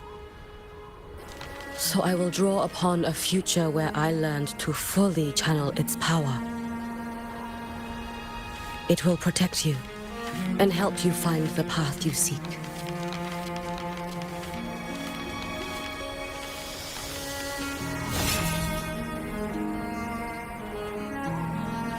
The rest is yours to face. Thank you, Hiyuki.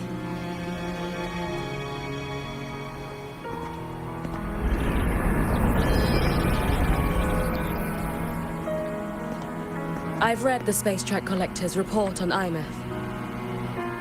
She wrote that her intention is saving the world. Lucilla said you are her family. I suppose you must be the reason she held that vision.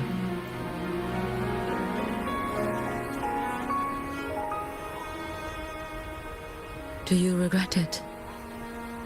Leading her to the Savior's path? To a life of pain and struggle? One must walk this path alone in order to protect.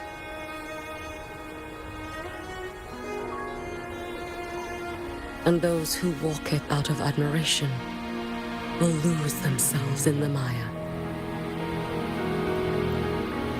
No, Hiyuki. I don't seek Imeth to confess my regrets. I want to find her, so I can tell her. I hope to make you proud. I hope I haven't let you down. I've always been proud of her. She chose to walk this path with me, so I know I'm not alone. Should I ever fail, I know there will be someone who will continue to protect Solaris. With your extraordinary strength, that is indeed possible. But for those who are too weak to save others, there is only futility waiting at the end. As I learned when I failed to save Ashinohara.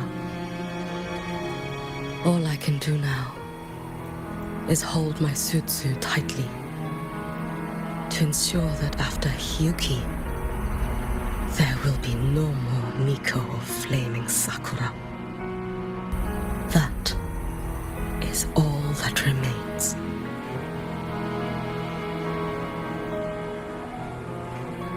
From the High Roy to the distant lands of Jinzhou and Renesita, people rise up to fight the Threnodians. I've been part of that fight. But to pretend I'm the only reason they're standing? That everything fails if I do? That's arrogance. It's an insult to everyone else choosing to stand their ground.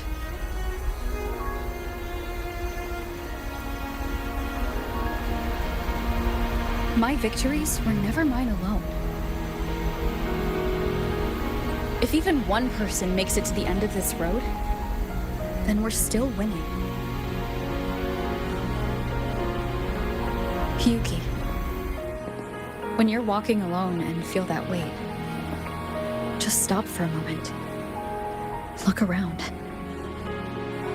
Stop. You'll see that there are people who draw strength from you. People out there who are proud of you. And when you finally reach the end of your journey, you'll know it was never futile.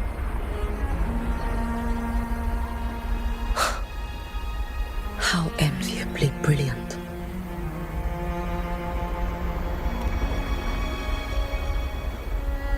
It is nothing. I will tell you when you return. All right.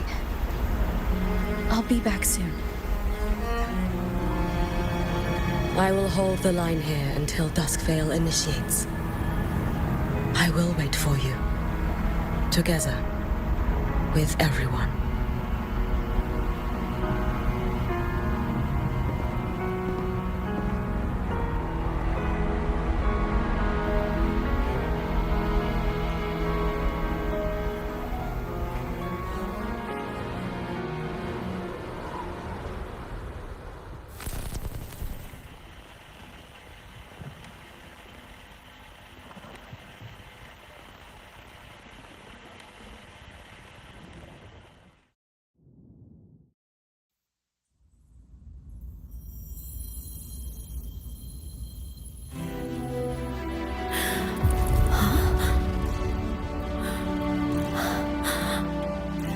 Exostrider?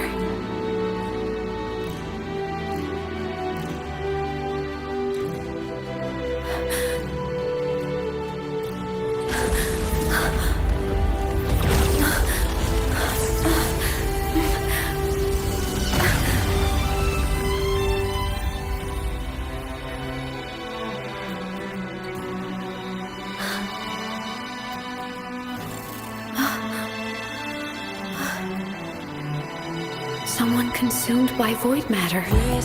Come here. The Exostrider's power is nearly spent, but I'll do my best to protect you.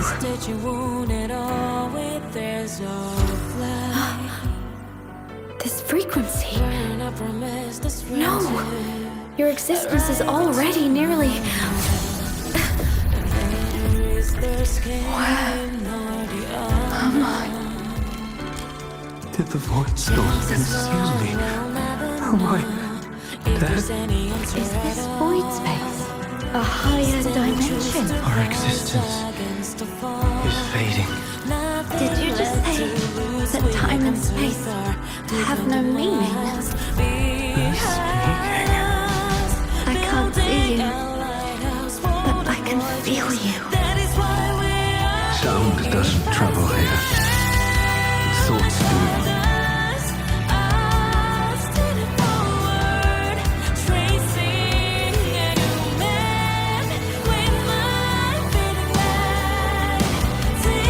The Exostrider? Why is the Exostrider here? What happened? The light. What should we do?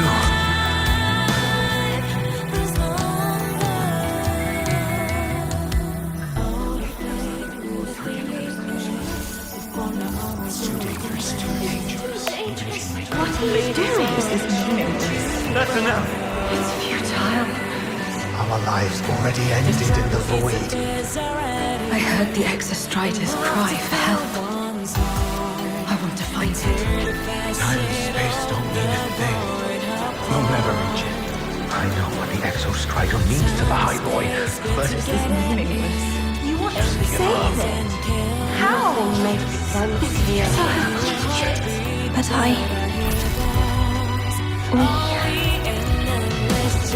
we made it to the stars to reach for the unknown, didn't we?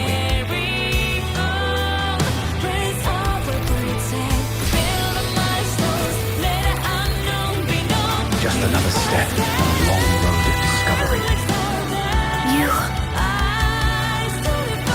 this is where we came from.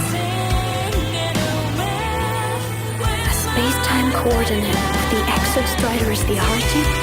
But that's impossible inside a black hole.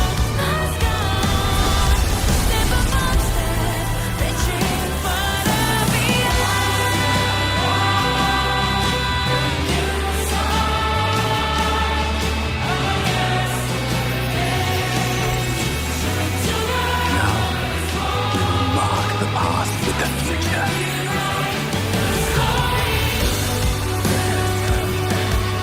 Thank you. You charted the unknown with your life. I'll make sure it's not in vain.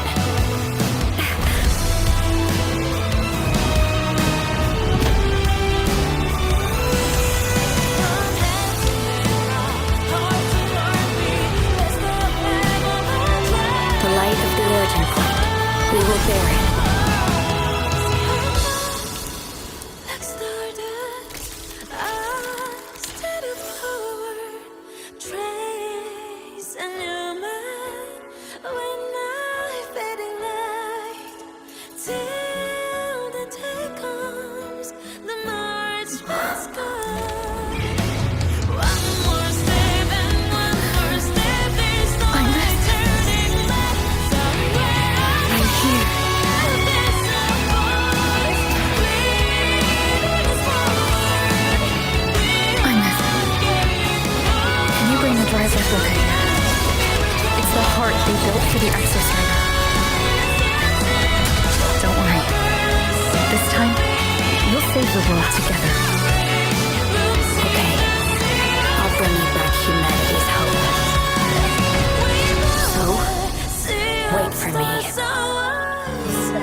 The Exostrider's frequency is decaying. Its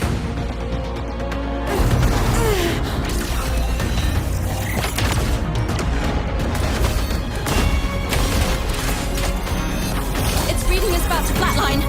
Status on the drive replica. Almost ready. We just need the calibration data now.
assessment.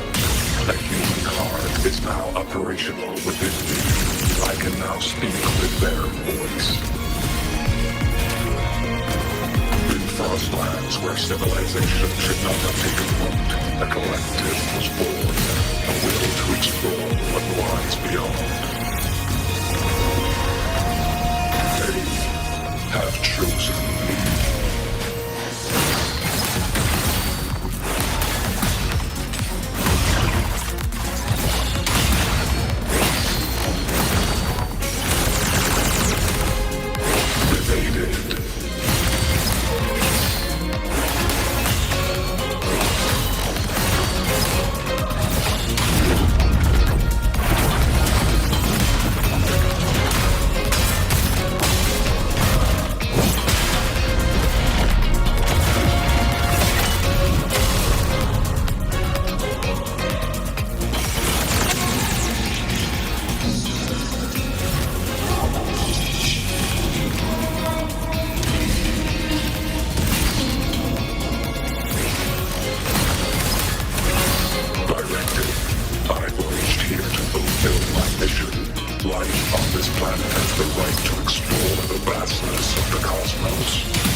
Civilizations across the stars only as food to quiet your hunger. You cannot comprehend the will that drives them.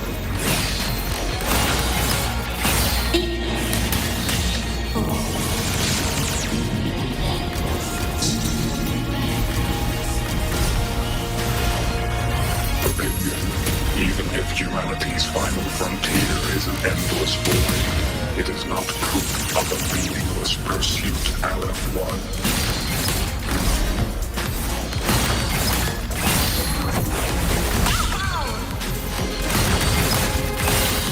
Execute. Disintegrate.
Battle concluded. Void matter responses within this sector have dissipated. But Threnodian LF-1 wasn't destroyed. Analysis. Resonator Imath. Under current parameters, the permanent termination of Aleph-1 is impossible. Therefore, I exercised autonomous judgment and exiled it to the furthest reaches of this universe. Request.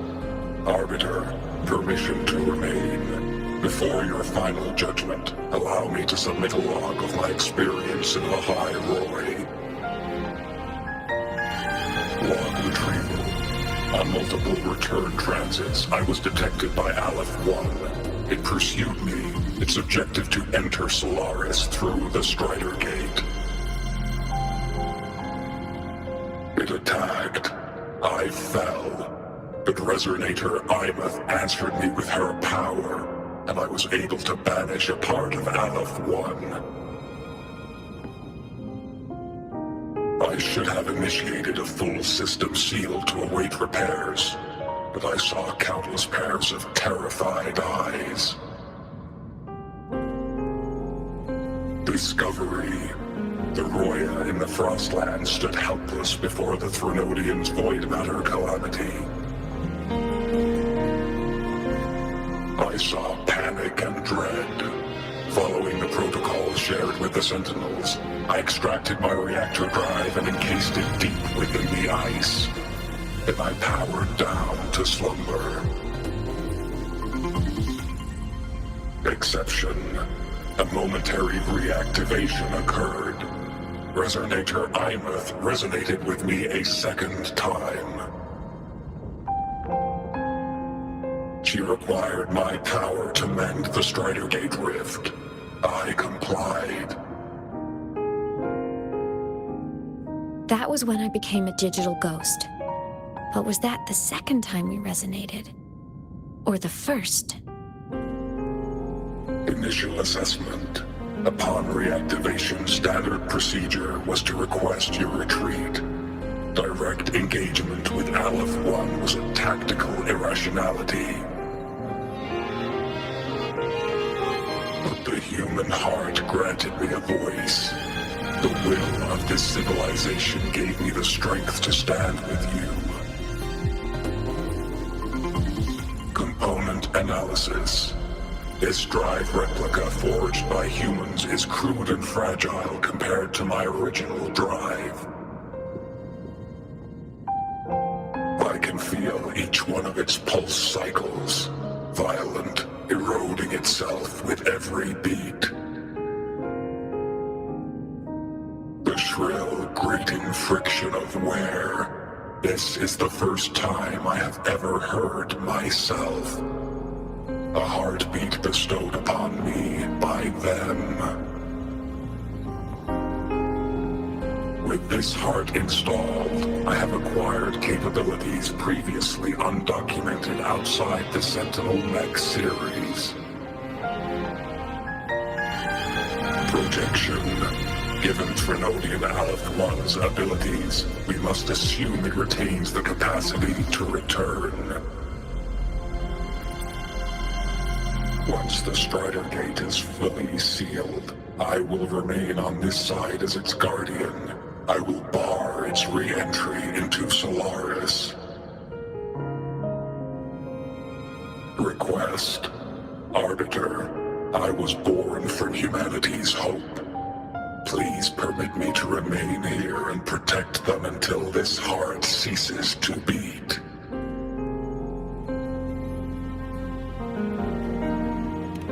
Query. Resonator Imeth, are you willing to accept a portion of my power? When I first arrived in Lahai Roy, your assistance allowed me to seal the Threnodian beyond the Strider Gate.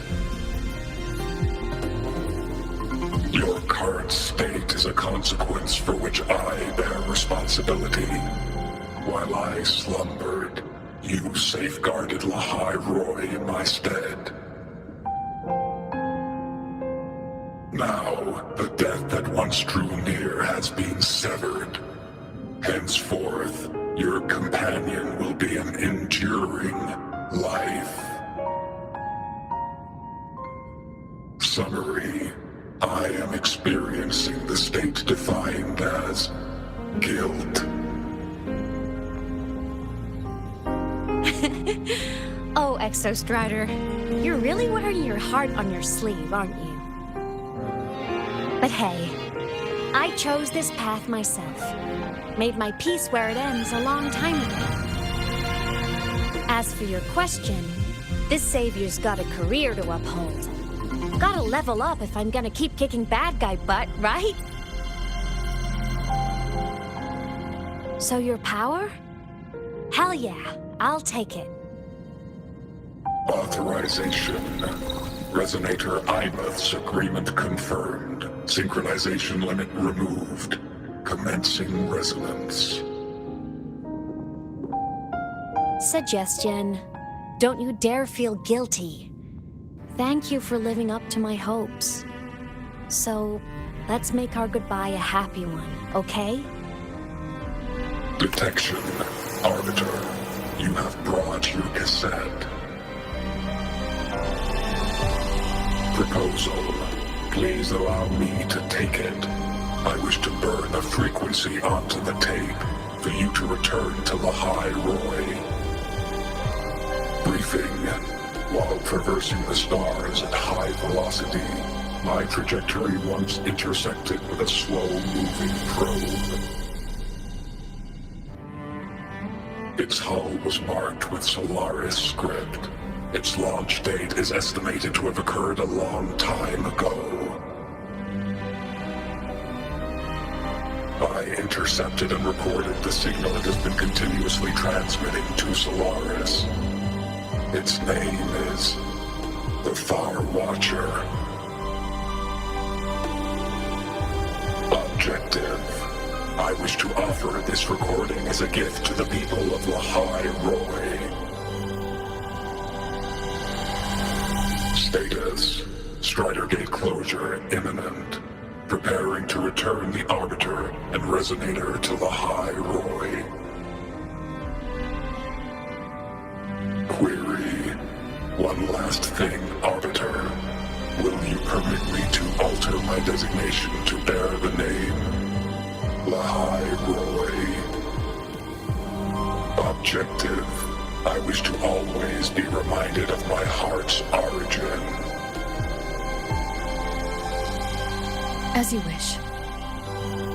Designation change complete. Thank you, Arbiter. Valediction. Farewell, Arbiter. Please deliver my temporary goodbye to the people who forged this heart. Prediction. We will meet again in the boundless sea of stars.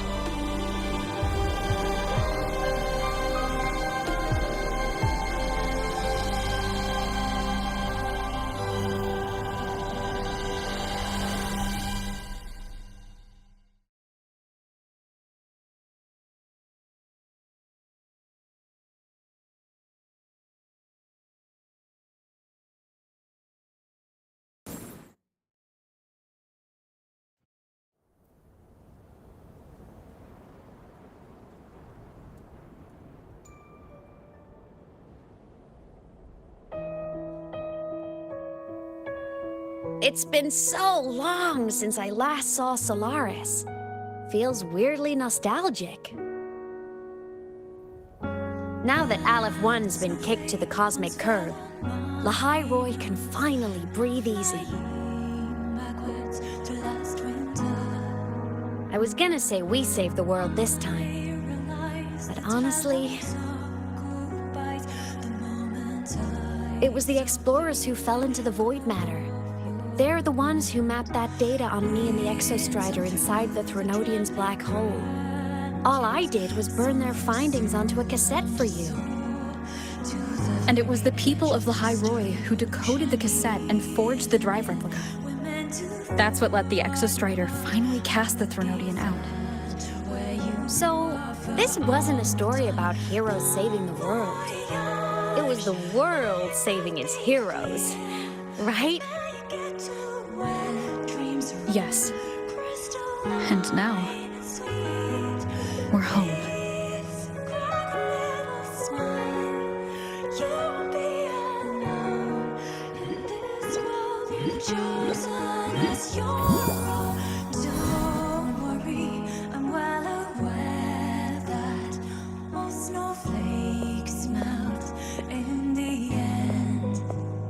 You're back. Yeah, I'm back now. Flamboyantly into that good night.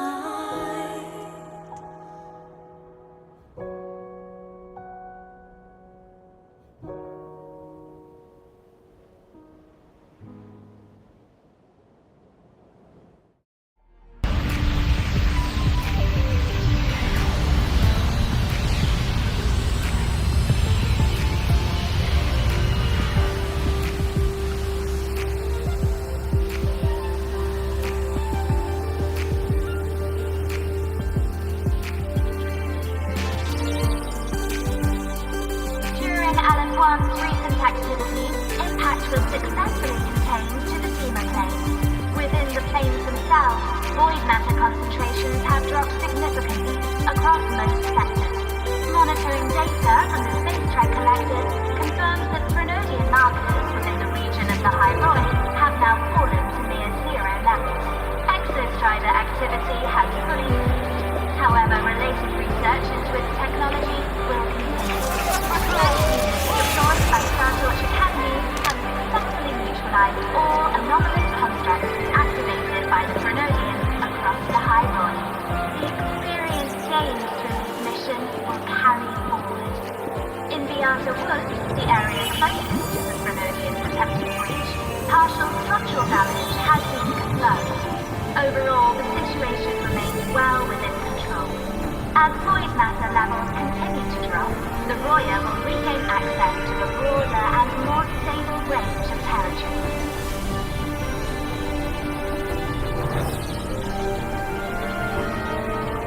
Once shrouded in void matter, the High Roy now stands restored. This was made possible by the choice of every last explorer. The road ahead is vast. We will reach the stars.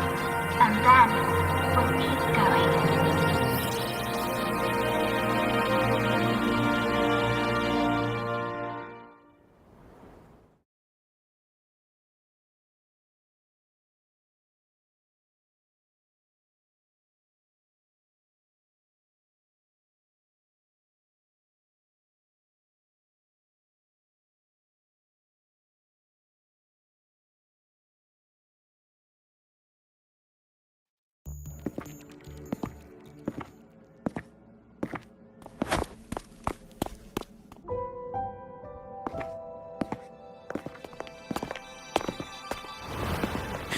You made it! Turns out, decoding what the Exostrider burned into your cassette was way tougher than the Institute thought. They only just finished today. Over here! Everyone's waiting for you.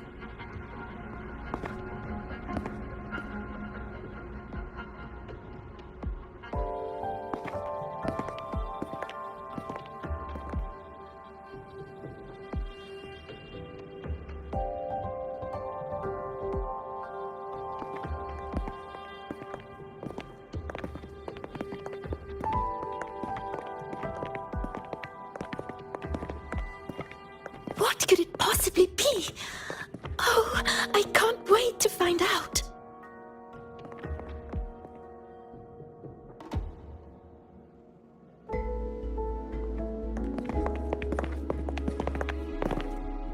The Far Watcher. I have to admit, I was genuinely surprised when you handed me this tape and said that name. You said it was one of the 9 interstellar space probes launched before the etheric sea engulfed Solaris. Correct. The 9 stars on the Space Trek Collective's emblem represent those probes. Ever since then, Solaris never received another signal from them. Not a single one. Until today. Professor Mornier, you may begin playback.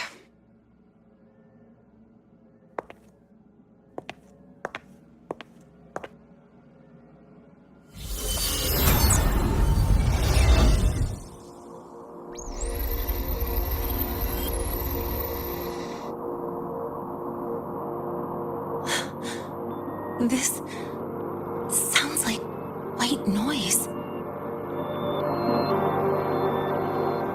Judging by the cassette's data, they're sounds the Far Watcher recorded while drifting through different galaxies. Sounds that have been lost to us for centuries. Silenced by the etheric sea. So that's why the Exostrider wanted to give these recordings to the explorers of Lahai today. Because this is a gift from light years away, sent by the explorers of Lahai past.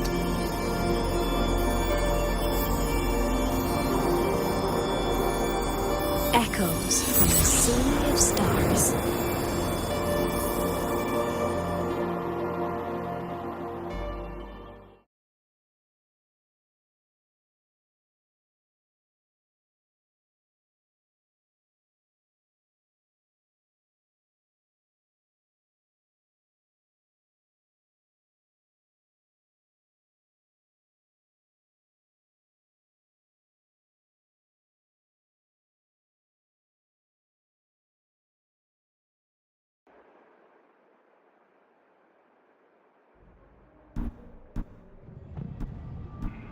The Space Trek Collective has taken in that Denia girl, just as you wished, Grand Architect. Good. Just let them care for the little doll for now. Such an extraordinary performance. I'm sure I can find another role for her later. All retrieved data has been processed, awaiting review at your leisure. May I ask what you plan to do next?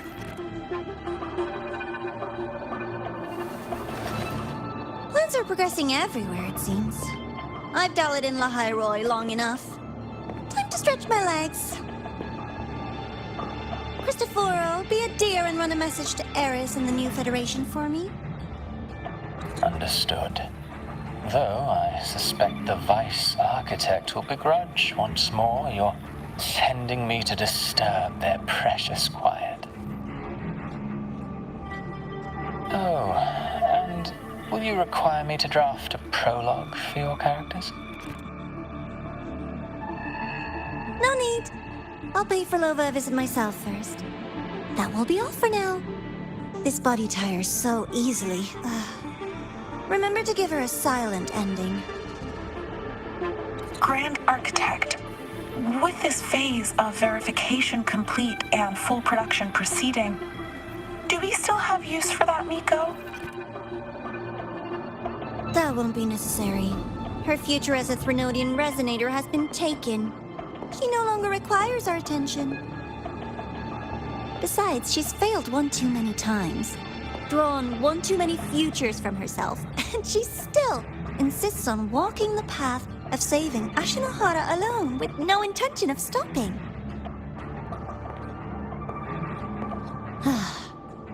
Every step she takes only deepens that obsession.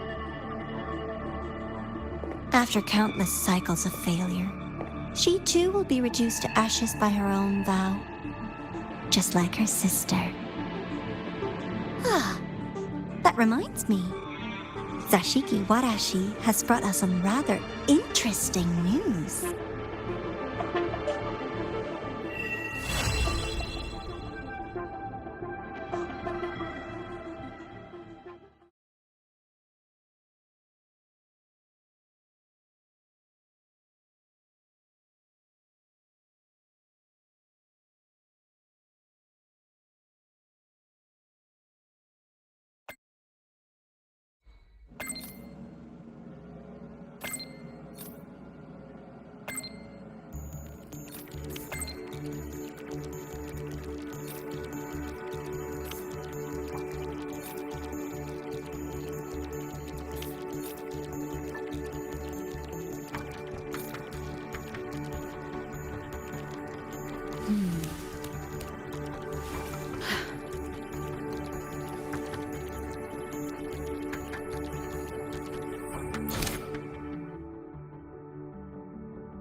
Why are you such a slave to the man? Just look at this paragraph. It reads like you were hallucinating.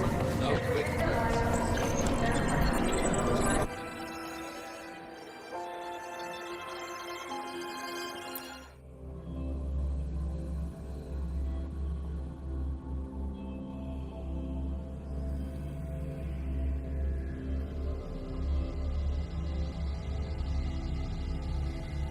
Hyokuro must be just ahead. This was Honami's last rite of purging. All is settled. Only one final thing remains. I have truly kept you waiting for too long, Hyokuro.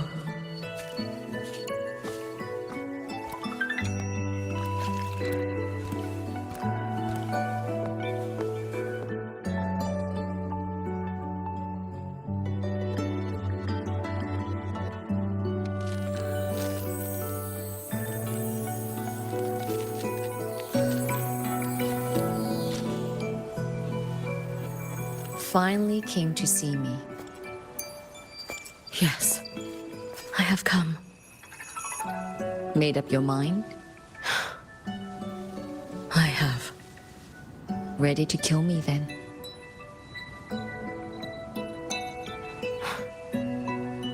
Yes. Oh, has my little Hiyuki grown so confident that she can best me without even drawing her blade? Now, don't forget who taught the Miko of Eternal Flaming Sakura. Can't show a little respect to your elder? You call what you did to me teaching, Hyokuro?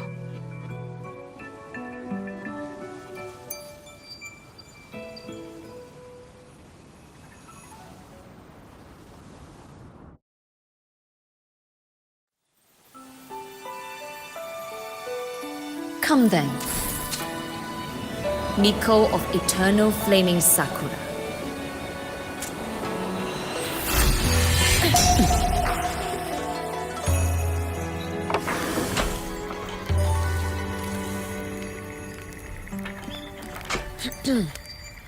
Calm yourself. A restless heart makes for unsteady hands. But I do not wish to learn this. Then what do you wish to learn?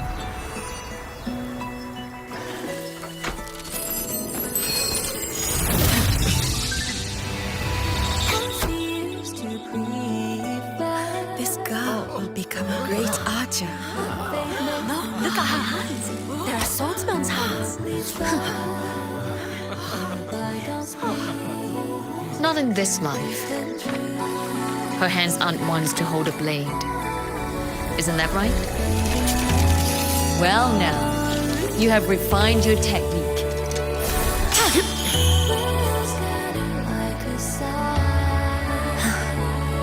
Hiyuki, do not let the Sutsu bind your fate.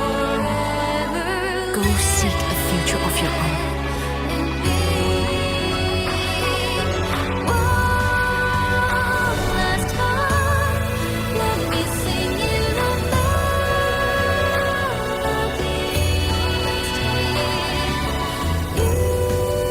Focus, Hiyuki. Survive this strife and reach your tomorrow.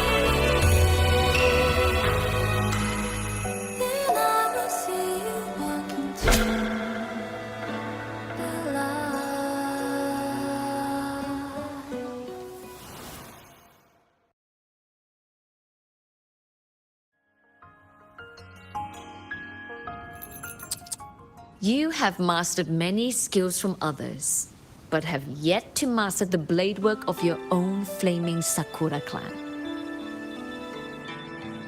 The last Miko withheld too much. She refused to teach me a single technique. Do you resent her?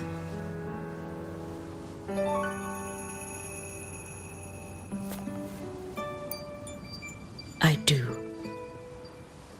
Even now? Every moment.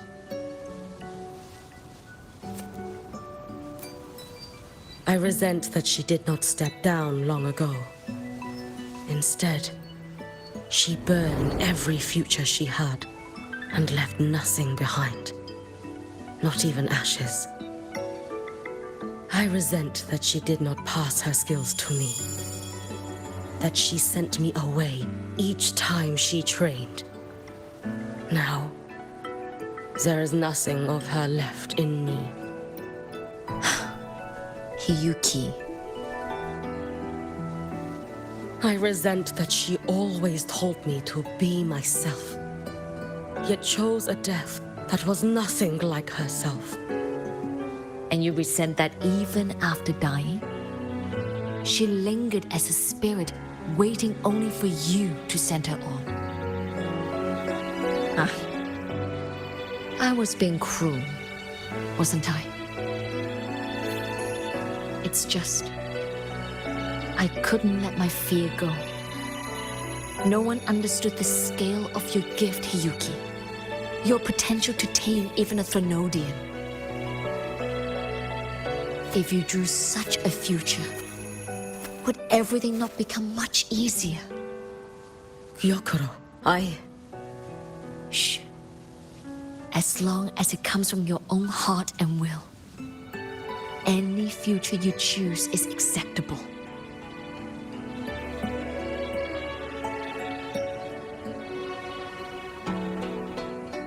But if our little Hiyuki truly became a Threnodian resonator, well, I'd have no choice but to follow family law and send us both on our way. I have already burned that future.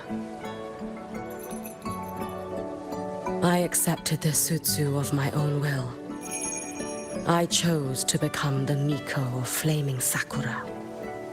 I know why you refused to teach me your swordsmanship.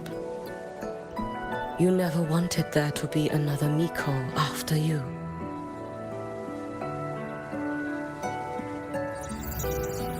I will fulfill that wish, sister. After Hiyuki, there will be no more Mikos of Flaming Sakura. The Miko of Eternal Flaming Sakura. That is a heavy title to bear. It is. The future ahead is long. Very, very long. I know. Through the Sutsu, we draw strength from countless possible futures. But each time you do, you see yourself draw closer to Miko's destined end. A future burned to cinders, leaving nothing behind.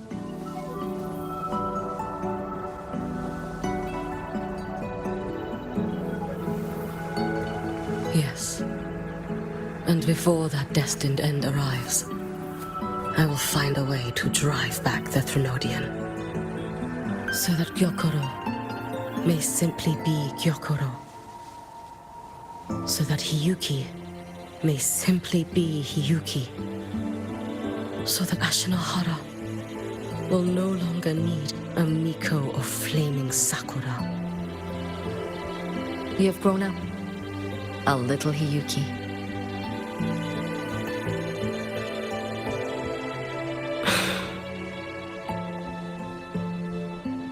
Someone, sister.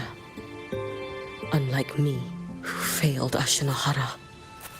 She always finds a way to save. That must be difficult for you to bear, little Hiyuki. Yes. At first, it was. Hearing tales of her exploits, I felt a deep admiration. No, perhaps it was closer to jealousy. I thought, if only I possessed her strength, then my days would not be filled with regret. Ashinohara would be saved. And I, in the peace that followed, could have lived an ordinary life. But upon meeting her, I came to understand. Even a great savior carries many pains and failures. And the path of a savior is walked not alone, but alongside countless others. Gyokuro. Yes? I have always admired you as the Miko of flaming Sakura. And I have always held you in the highest honor. Even if one day I am burned to ashes, because of you, because of her, because they all exist, I am never truly alone.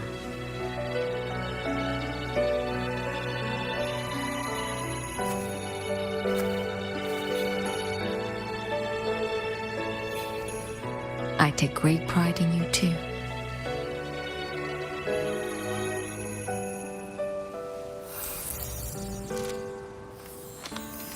Go on, Shiratori. Fly to where your heart desires. May the day come when you, too, step into spring as freely as anyone in this world.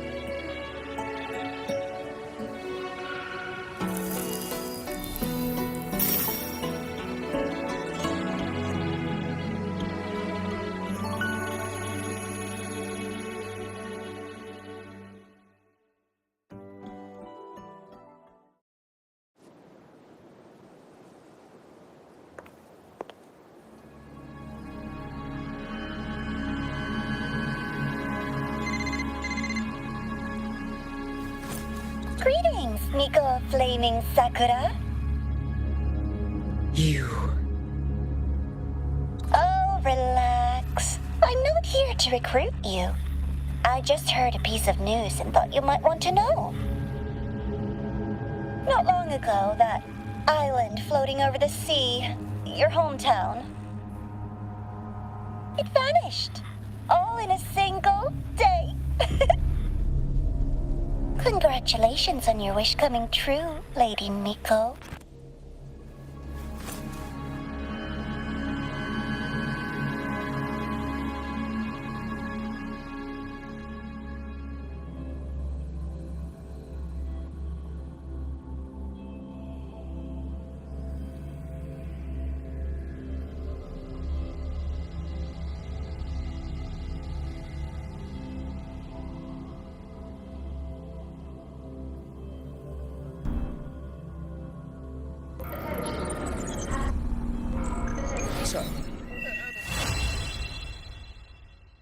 So, about your paper.